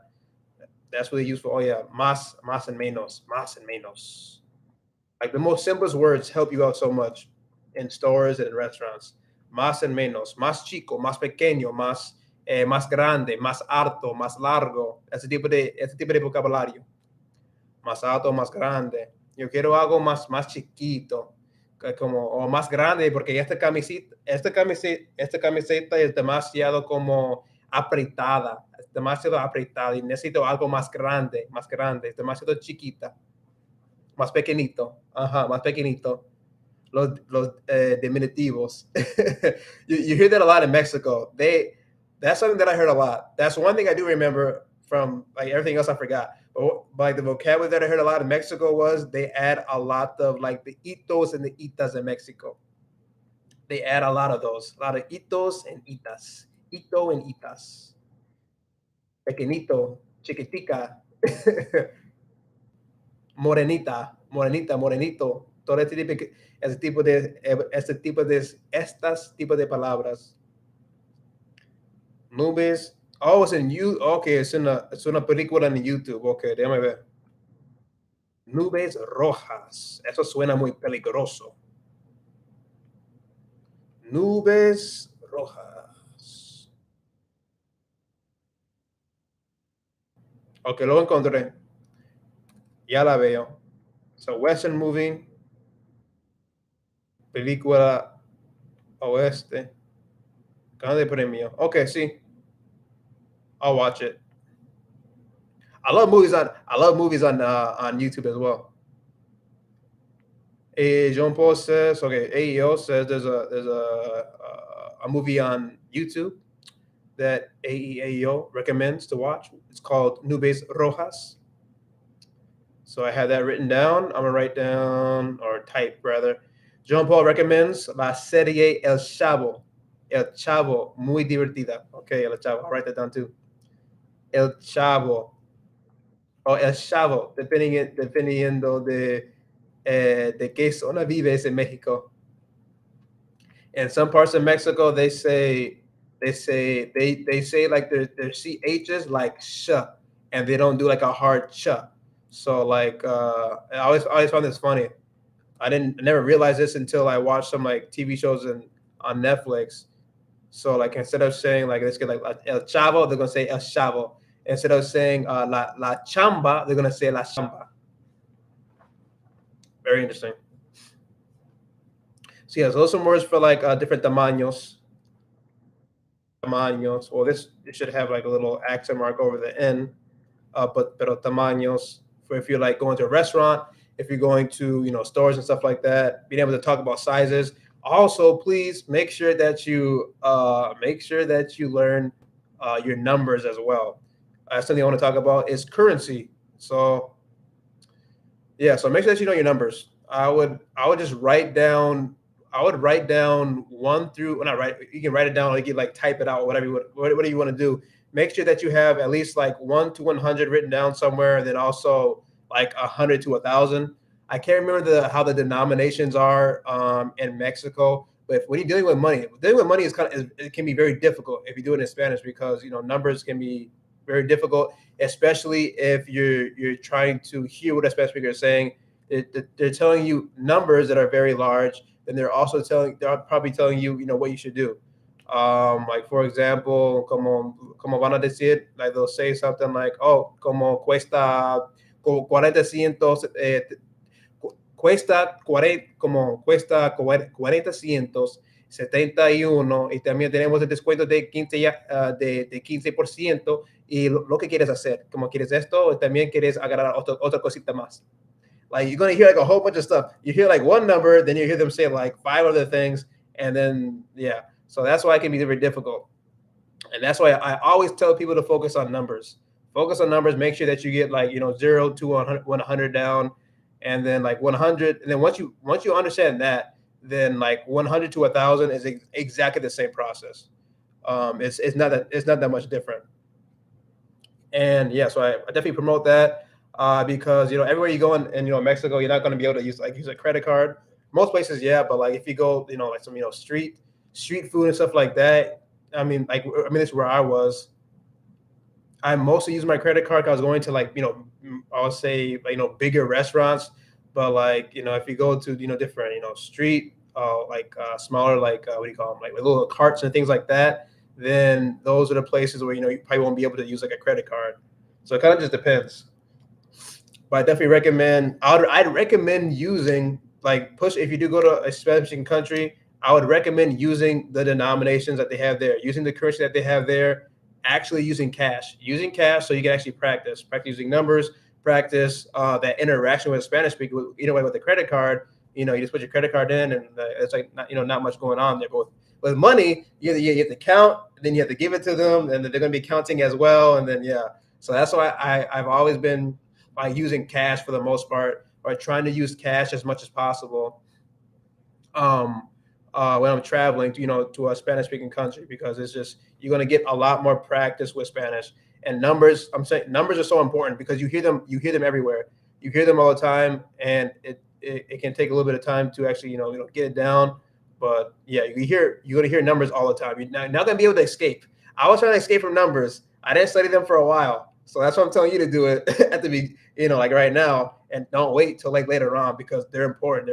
They're important in every conversation. They're not just important when you're traveling. They're always important. You go into a restaurant, you go into a store, if you're talking to your friends, they're going to be using numbers. We're always using numbers. So make sure that you study those. I mean, like in general, like not just for like your trip, but in general, make sure that you do get your numbers. But like for traveling, I like to not use my credit card. I mean, I use it, but I use it less. I usually like take out cash and things like that. But that kind of poses like another danger as well, robbery and things like that. So like I've looked online and things like that. They say, oh, make sure that you you don't carry like large quantities of money on you. Don't take out like all the money that you have, like all your savings, and don't have that on you. Just in case. Not like saying like something would happen to you, but like just in case, you would have more spare money in your hotel or whatnot.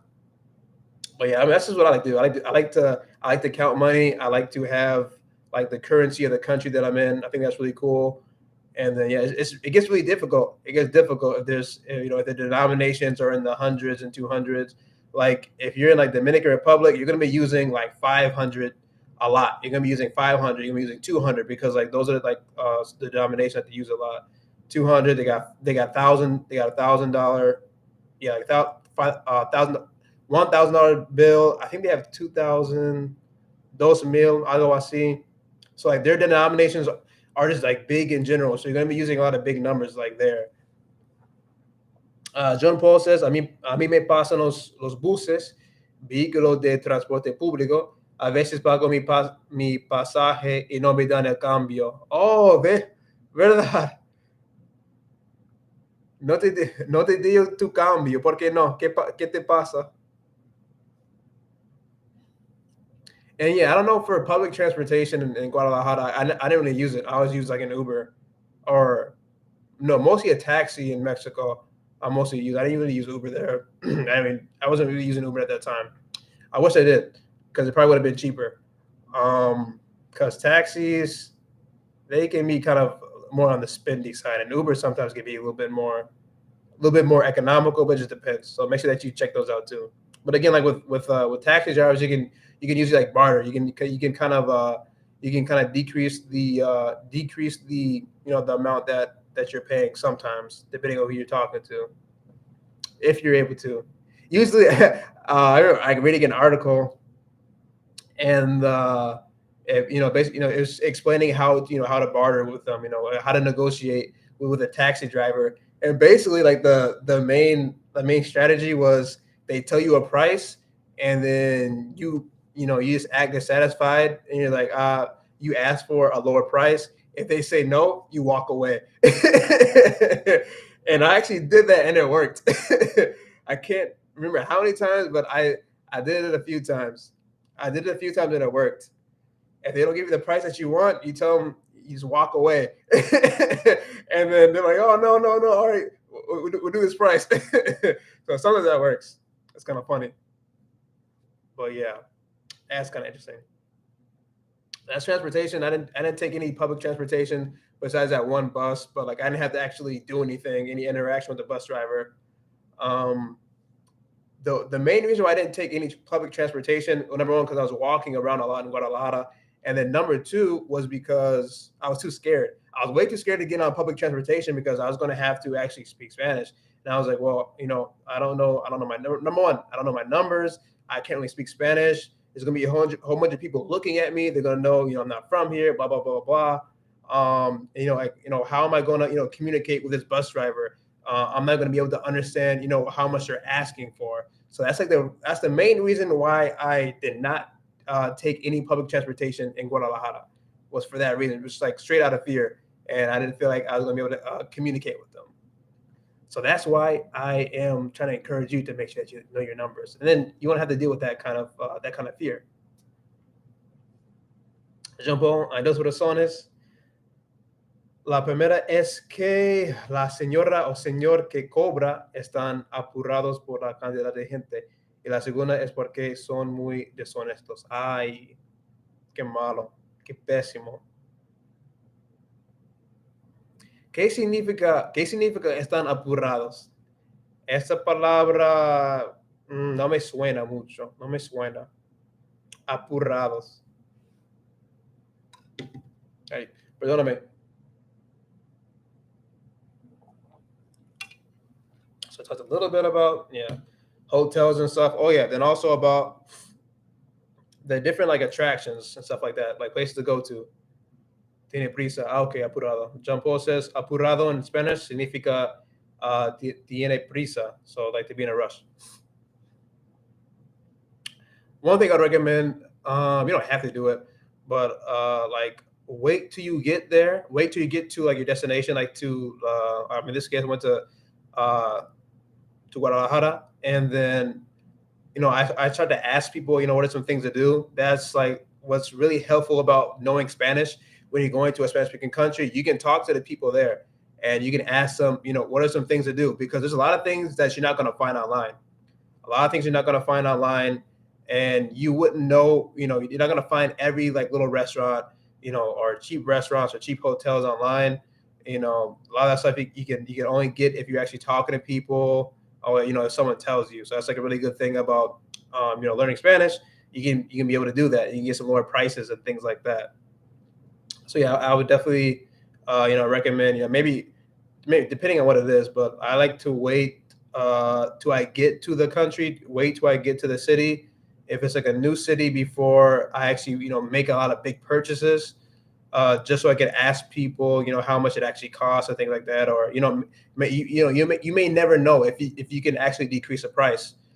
If you buy something online, an excursion or a tour or something like that, you're like, oh, the price is fixed. But maybe if you get in person, the price isn't fixed. So something that I would definitely take into account. Not making so many purchases before you go. But yeah, there's so many places in Guadalajara. Guadalajara is so big. They had they had a lot of centros. They had a lot of centros, mercados, a lot of stores, a lot of restaurants, beautiful places, beautiful parks. I know they have like. I also went to Lucha Libre. I went to Zoológico Guadalajara, which is a zoo. and that zoo was absolutely big. It even had a teleférico, which is like a, I don't know how to, like a lift that takes you across the zoo that you can like see all the animals and stuff and look at different exhibits. And then like at the end of the teleférico, once you get like to the end of it, you know you turn around and things like that. But before you turn around, you see like a mountain range in Mexico. That was really beautiful. And también como fue muy económico, Zoológico Guadalajara, it was very, very inexpensive. It was not expensive at all. I went there. I went to an aquarium. I went to Aquario Michin, something like that. Aquario Michin. I don't really care about animals like that, or like I didn't know any vocabulary about animals either. So I was kind of just like walking around. I was super lost. I went there. Where else did I go? At Coliseo. I went to restaurants. We went to a few bars. There's this one street called Chapultepec. This one's like really big for food, for restaurants, for bars, for dancing and things like that. I only went there like once. I never danced in Mexico before. I didn't really do anything with music. I was more just walking around and like checking out the markets and stuff like that. But I didn't actually really immerse myself like a lot within the culture. I mean, I was really like ignorant at this time. I don't really know what to do, so I just walked around and looked at different places. But that's something I definitely recommend if you're going to Guadalajara, Mexico. If you're going to another Spanish-speaking country, make sure that I would recommend that you go to different like places where you can dance. Try to learn what are the dances in Mexico. Like I wish I did that. I was there. I wish I learned more about the music. I didn't know anything about the music. I didn't learn anything about Mexican music until this year actually. So when I was there, I didn't know anything about the dances. Didn't know anything about the music. I didn't go to any discotecas or nothing like that. So I recommend that. Oh yeah. And what's the other place called? Ardines, Bosques, Ardines. Another very close city. They have a close city or town, rather, I guess, to Guadalajara is called Tequila. So Tequila. Oh, I gotta charge my computer. It's called Tequila, and Tequila, as you know, is alcohol. So in Tequila, you can actually have different tours and stuff like that. Tours to taste tequila, alcohol. That's a very popular spot as well. So Tequila is very close to Guadalajara. I think it's probably like a bus ride or something like that over to Guadalajara and have like a little tour. And then in El Centro Histórico, like the center of Mexico as well, they have they have they have a lot of tours. So like the first thing I did when I got to Guadalajara, like the second day, I went on a walking tour. Walking tours are really good. They're also very economical as well. You walk with a tour guide. They explain to you like about the history of the city, about the country, then also about like the different buildings that you're going into. Like I had a walking tour and we went into El Catedral, like the main cathedral in Guadalajara. It was really big. We walked around and saw some other tourist attractions as well. And they also do guided food tours as well, like guided walking food tours, where we can be with a guide, and then you go to like different restaurants, and like you're with a group of people, so you get to meet like some of the tourists and things like that. That's kind of awesome. AEO says, a menudo cuenta entre 1 a 100 a trabajar, pero todavía hago muchos errores cuando yo olvidado. Claro, sí, es difícil, pero eso te digo para practicar. Te digo para practicar. For example, like with numbers, I always count. So in general, I'm always thinking in Spanish, but then also I always count in Spanish too. Like if I'm like at the gym or something like that, I'm doing lifting weights. I'm always counting in Spanish. Like right now, let's say, oh, I have 30 minutes or an hour left of this live stream. I'm thinking, okay, una hora. Or I have like pencils in front of me. Okay, I'm thinking like, oh, cuatro lápices. Always basically it's a lot to do with thinking in Spanish. Number one, knowing how to actually say the numbers in Spanish, and then the next thing is using them a lot. So that's how you can really get a lot of practice in. It's not just like sitting down for like 5-10 minutes and reviewing, like reviewing your list, but always using them throughout the day. That's like my biggest recommendation for you. So you don't forget them. Use them all the time, every single day, all throughout the day. And then, yeah, I want to give you guys the name of the Fondo Virgen, Teatro de Chapultepec, Plazas, Cuario, a few places to go.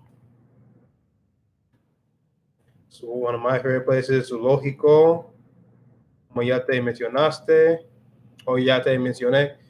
This one, oh yeah, Arena Coliseo, and this is where they had the lucha libre. That was really awesome. And then like where the let's see what that autobus was, where the bus was that actually took us from the bar to the lucha libre was called Estacion Central, where I actually got the tickets to lucha libre. Estacion Central. And then this is probably one of the most beautiful places that I visited. It's one building that has like a lot of artwork, Mexican artwork, like painted all over the walls and also like on the ceilings within this building. It's very, very beautiful. Probably like the best art I've ever seen before in my life. Hospicio Cabañas.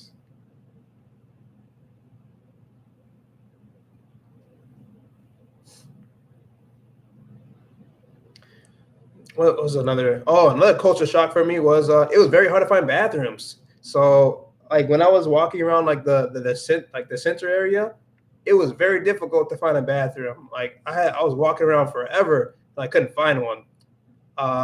And yeah, I think I found one build. I went to like one random building. I'm like, where's the bathroom at? I gotta go. I say like that, I own Banio aquí, algo así.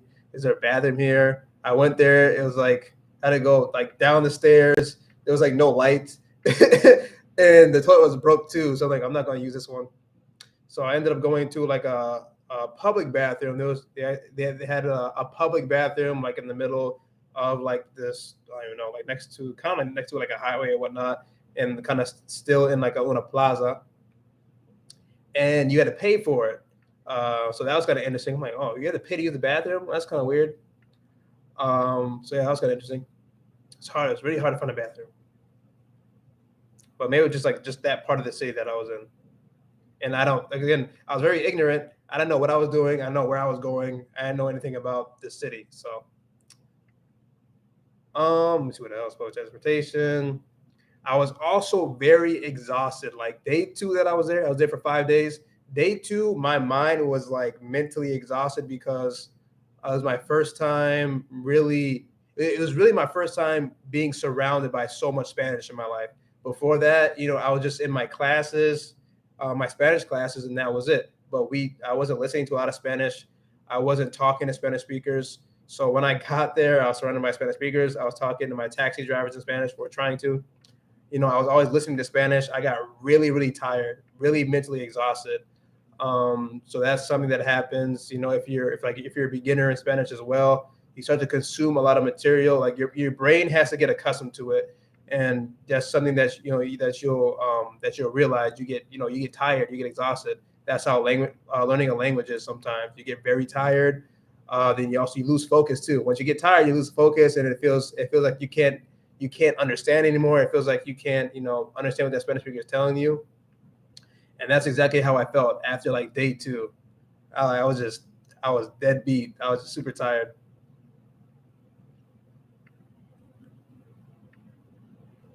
And if for all those who aren't subscribed, make sure that you subscribe to my channel. Make sure that if you're watching a video, make sure that you like them as well. And then also, excuse me, perdóname, tengo tos. And then also make sure that you share my channel with your friends as well. And then one question I have for y'all, in addition, is let's see here. What has been your favorite video that I have made so far on my channel? What is your favorite video? I think now I have 103 videos, like regular videos. 1 to 3 like regular videos. I have 8 live streams, and then I don't even know, probably like 14 or 15 YouTube shorts. But as far as like the regular videos, which video is your favorite so far? I would love to know that.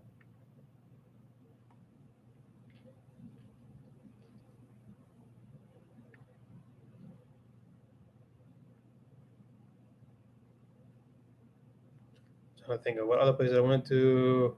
Oh yeah, I thought I was gonna get kidnapped too. That was kind of interesting. Because again, me being ignorant, I know nothing about the place. I went to this one, I don't know what you call it. I went to a donut shop, right? It's called Secret Donut Shop. I don't know if you ever heard of it before, but it's a very strange way to get donuts, apparently. So Secret Donut Shop. Oh, Society, something like that. Oh, maybe Society. Secret Donut, yeah. So Secret Donut Society is probably like the weirdest store that I've ever been to, or I don't know what to call it. Place where you get like sweet stuff and donuts in Guadalajara, Mexico. So Secret Donut Society is a place where you get donuts, but what they do is like they make it very secretive. Like when you walk into this donut store, the donut shop, you don't see anybody. Like you ask like to order through like this little speaker. You never see anybody. You put your money and your card in like a little, I don't even know what you call it, like a little box, and the person takes it, and then you never see the person. Still, you get your card, your money back, and then after that, like right next to you, right next to where we just paid, there's a curtain, and then after like your donuts and stuff is ready, that curtain opens up, and then you go into that curtain, and then you get your donuts. All right, this is the most like strangest experience I've ever had. Very weird. I had never heard of the Secret Donut Society, and that's why I was like freaking out. I'm like, am I about to get kidnapped right now? But I didn't get kidnapped. It was just like a weird store. Definitely check it out. It's hilarious. But yeah, didn't get kidnapped. I was just kind of freaking out for no reason. But yeah, I was like, what's behind this curtain? I can't see anybody. I'm ordering through a speaker. No one's here. Just me and like this Mexican that I met. I'm like, what the heck is going on here? But yeah, behind the curtain was just like our donuts. Then we walked out. So that was a weird experience. Secret Donut Society in Guadalajara. Check it out. Other than that, there wasn't any like weird, like really strange things that happened to me. But like it still was like a culture shock, like overall. Like being there was a culture shock. Being around Spanish speakers all the time, being around Latinos, because like before my Mexican trip, I wasn't around like ever like Spanish speakers like a lot. I wasn't around Latinos a lot either. So like it was like a big change, and just like how they do things in the country as well is fairly different, I would say. The like some places, it's not as modern at all, like in comparison to like where I'm from, stuff like that. So it's quite different, the way that they do things, like their markets and things like that, like the things that they sell. Everything's very different, and it's very hot there as well. So make sure that you get some rest. Make sure you drink some water, like get water bottles and stuff like that. If you're not accustomed to the heat, yeah, definitely make sure you take breaks, because it gets pretty high especially if you're walking around a lot. That heat can get you, depending on what time of year it is. But Guadalajara is pretty hot. It's pretty hot. But let me know. Have you been to Mexico before? And have you been to Guadalajara?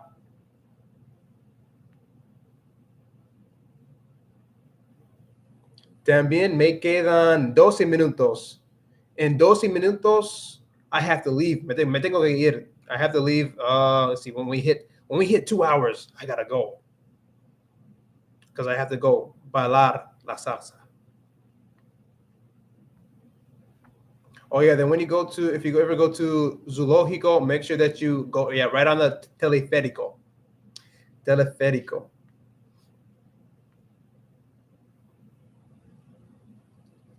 Okay, más. I want to give you guys some other words to use. So one thing that you can say to, if you're trying to get past people, I love this phrase so much. What you're going to say is, oops, I messed it up. Comprimo. Compromiso. Compromiso. So say like there's like a group of people in front of you. What you can say to them for you to let them know that you're trying to get past is compromiso. This is a very beautiful phrase, and like it's like literally translated to like with permission. So if you say compromiso, like someone will look at you and they'll get out the way for you.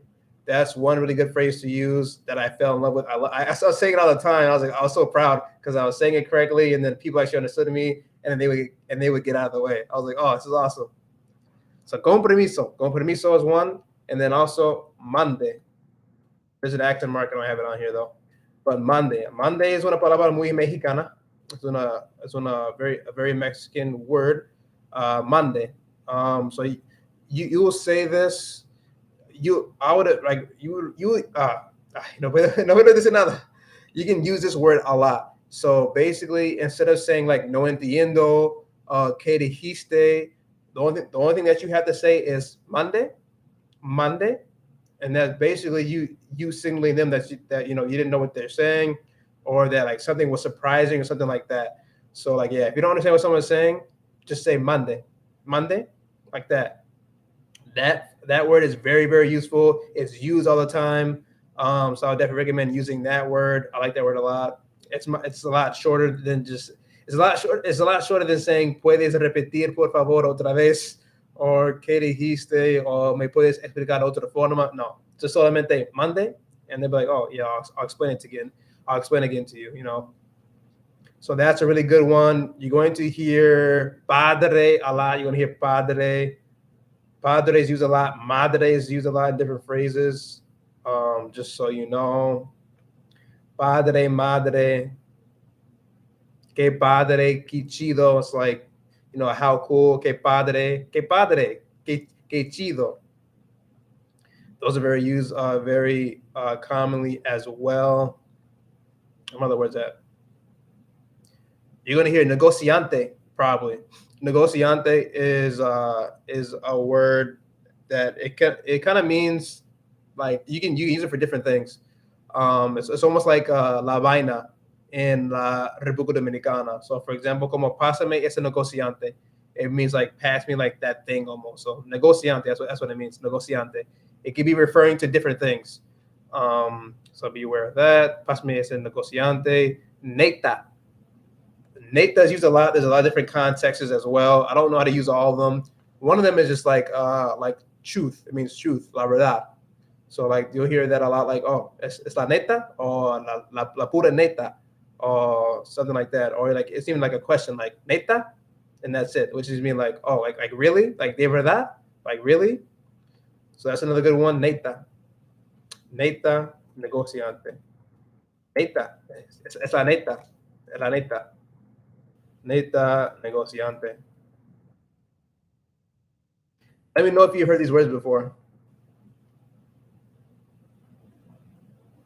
You hear andale, andale. You hear andale a lot. You're going to hear orale, orale, and andale. They're kind of like expressions of, well, andale is almost like go or like come. I've heard it before. Like, where I live right now, like I drove up to a Mexican restaurant, and I asked one of the workers who was outside, if they're still open, como todavía ustedes están abiertos.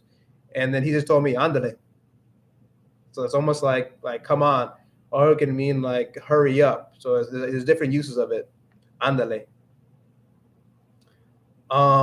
There's pasale. You hear that as well. You hear that a lot as well. You hear that a lot as well in stores, in restaurants, like wherever you hear. If you're like around a worker of a particular business, you're going to hear pasale a lot as well. Pasale just means like literally mean like to pass, but it means like come in or something like that. Like if you're at a restaurant and then you ask them like, oh, you guys have seats available, and they'll be like, oh, pasale, almost like enter, just come, pasale. So yeah, you hear that a lot as well. I like that one. Bueno.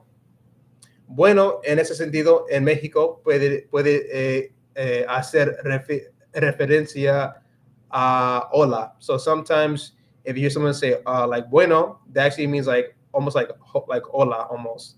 Like if I call you right now, and if I call you right now and someone could respond like, oh bueno, it's like a way to like start the conversation, a way to answer the phone. Bueno, and then you start the conversation. So that's kind of interesting that I found out. You're going to hear like way.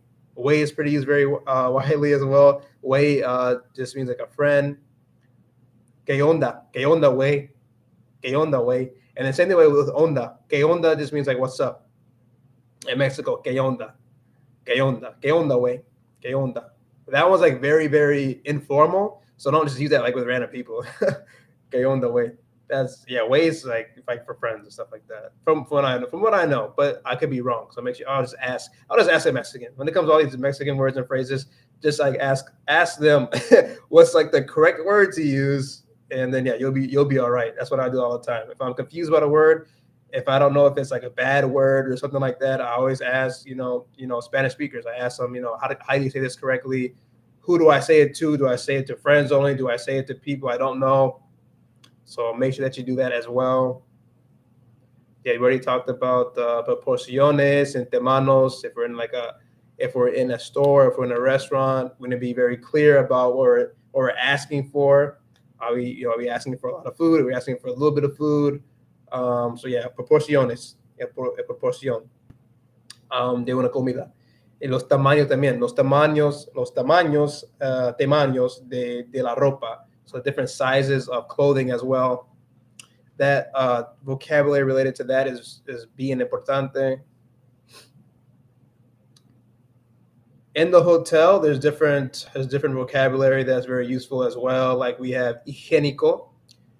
Higiénico in Spanish means like hygiene, hygienic.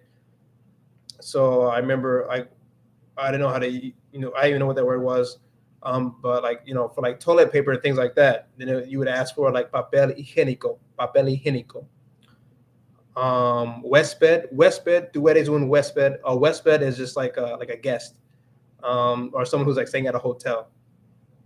Huésped, that one you hear a lot. ¿Qué más? Oh, pedos use a lot. The words pedo and peda are used a lot in Spanish. In Mexico, I don't use it. I don't use them that very much because I don't know how to use them properly. Because like if you like it's like there's some words in Spanish, like if you just change it up a little bit or you put it in a certain context, it could mean like it could be como algo muy grosera. It could be like something offensive. So I'm very careful with words I'm not familiar with, or make sure that I'm saying they're in the correct contents. But like que pedo could mean like what's up. Que pedo. That one's a big one. Una peda is like a fiesta, or like it's kind of like related to alcohol, or like alcohol at a fiesta. Una peda, una borrachera. One thing that you hear a lot too in Mexico, at least where I was in Guadalajara, is buen dia. So instead of saying buenos dias, I heard a lot buen dia, just that buen dia, instead of buenos dias. So that was a big change for me. Not saying, I mean, I could have said it, but that was a big change. Saying that a lot instead, like a new phrase to say in Spanish, buen dia, and just that. I'm like, what's that? Oh, good day. Okay, good day. Buen dia. Okay, and then that's how you could like start a conversation with someone, or that's how you could like if you enter like a store, or you're talking to someone who's working at a shop or whatnot. Like that's like the first thing that you can say is buen dia. Buen dia. One big one that you need to that you're going to hear a lot, specifically in Mexico. I think other countries maybe use this, but I know in Mexico for sure they use it. Is aguas. Aguas is very important because if you hear this, you want to make sure that you are watching your surroundings. Because agua in Spanish means water. Aguas in Mexico means to be careful or to watch out. So another phrase for that is ten cuidado or cuidado. But in Mexico, you hear a lot aguas. Agua means cuidado. Ten cuidado. It means to watch out. So if you ever hear aguas, just like kind of like peek around your shoulder a little bit, like look around because I don't know, maybe like something is falling or there's like maybe like a little danger or something like that. Like nothing like severe or anything. I mean, it just depends. If you hear aguas, that just means someone's saying like watch out. So whatever that's actually related to, you have to figure that out. That's one. Also for the hotel, right when you get there, como la hora de llegada, la hora de llegada, la hora de salir. They also say check-in a lot. You can say check-in, la hora de check-in. For like when you were to check in, la hora de salir, like the time of exit technically, or la hora de salir. Reservación, that was pretty simple. It's close to reservation in English. La reservación. And then there's also like a lot of questions that you can ask too, simple questions. And like I definitely don't recommend just like trying to like cram everything before you do travel to a Spanish speaking country because that's not really how you learn. You're not just gonna like study a whole bunch of vocabulary and just know how to use it like that, kind of takes time and stuff like that. So just kind of try to try to study like again like currency, try to know what the currency is, try to know, try to learn a bit about the currency, try to learn a little bit about like the political space as well.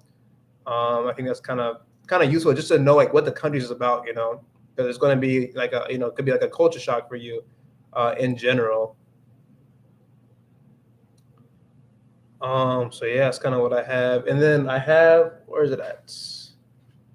In the description or in the description box of my videos, there's always like some extra resources that I like to give y'all to the audience, to everybody who's watching, like books to read in Spanish. In this particular description box for this live stream, I also have this little phrase book here that you get on Amazon. There's a link in the description box. They'll take you to Amazon. So this one is El Souvenir, Spanish phrase book and journal. So this one is just has a lot of different vocabulary for different situations, phrases and words, and then also it's kind of nice like places for you to actually. Oh, let's see if I can see it. Places for you to write answers down and stuff like that. So I think it's kind of useful. So like the words here, and then on this side you have a place like to write down the answers. So that's kind of nice. So like this one here, this page like basic conversation. Good afternoon. What is your name? ¿Cómo se llama? Pleased to meet you. Encantado de conocerlo. Excuse me. Disculpe. Please. Por favor. You're welcome. De nada. Do you speak English? Habla usted inglés? Habla usted inglés. I haven't used that word. Anyway. I don't understand. No entiendo. So this is kind of useful, I think, for a lot of different situations. Like this one has car problems, train, subway, a lot of different vocabulary that maybe you won't be using, maybe you will. But yeah, this is a good resource if you want to check that out. Yeah, other than that kind of in a nutshell is kind of what I have for Mexico. So very interesting. Had an amazing experience. Was an amazing introduction to Spanish culture for me, for Latino culture, and it's kind of like the start of like my journey learning Spanish on my own. Going to Mexico. So it was an amazing experience. Definitely changed my life forever. Kind of changed my perspective on how I view people and changed my perspective on life and kind of how life is lived in different countries and things like that. So yeah, make sure if you are not subscribed to the channel, make sure you subscribe to my channel. Continue to watch my videos. I hope they are helping you. If they aren't, make sure that you write something in the comment section as well as the videos and let me know that you don't like them and let me know what I can change as well. I love any kind of feedback. Any kind of feedback is really helpful to know how I can make these videos better. What videos that you would like to watch as well. Go ahead in the future. I love all your feedback. Thank you for watching all my videos. As well, again, check the description box of this video and then also the other videos. You can see different reading resources, Spanish reading resources that I have for you, like a grammar book, dictionary, vocab book that you can buy on Amazon, and the same thing. Let's see, dictionary, and then also some actual books too. Some books for beginners and also some books for for intermediate Spanish learners as well. So definitely check those out. And then yeah, if you do decide to purchase those also actually do help me. I'll get a commission off of them.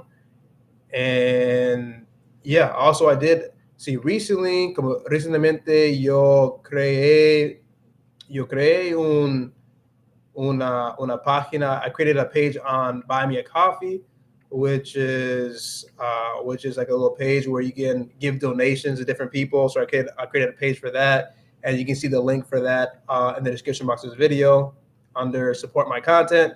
So you can go there, check out that page, and if you do decide to make a donation, you can do that as well.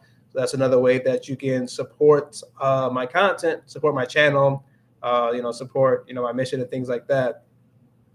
So that's all I have for y'all today. Thank you very much again for coming.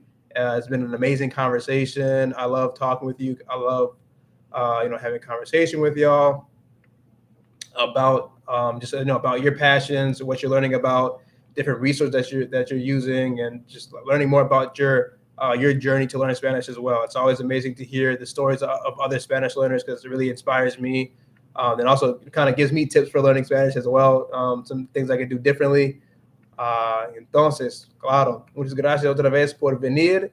Y nos vemos muy pronto. I'll see y'all very soon. Y te veo. Have a good day. Que tengas un buen resto de tu vida. De tu vida. Que tengas un buen resto de tu día. I said of your life. I mean, that too. But yeah, have a good rest of your day. Y nos vemos. Adiós. Cuídate.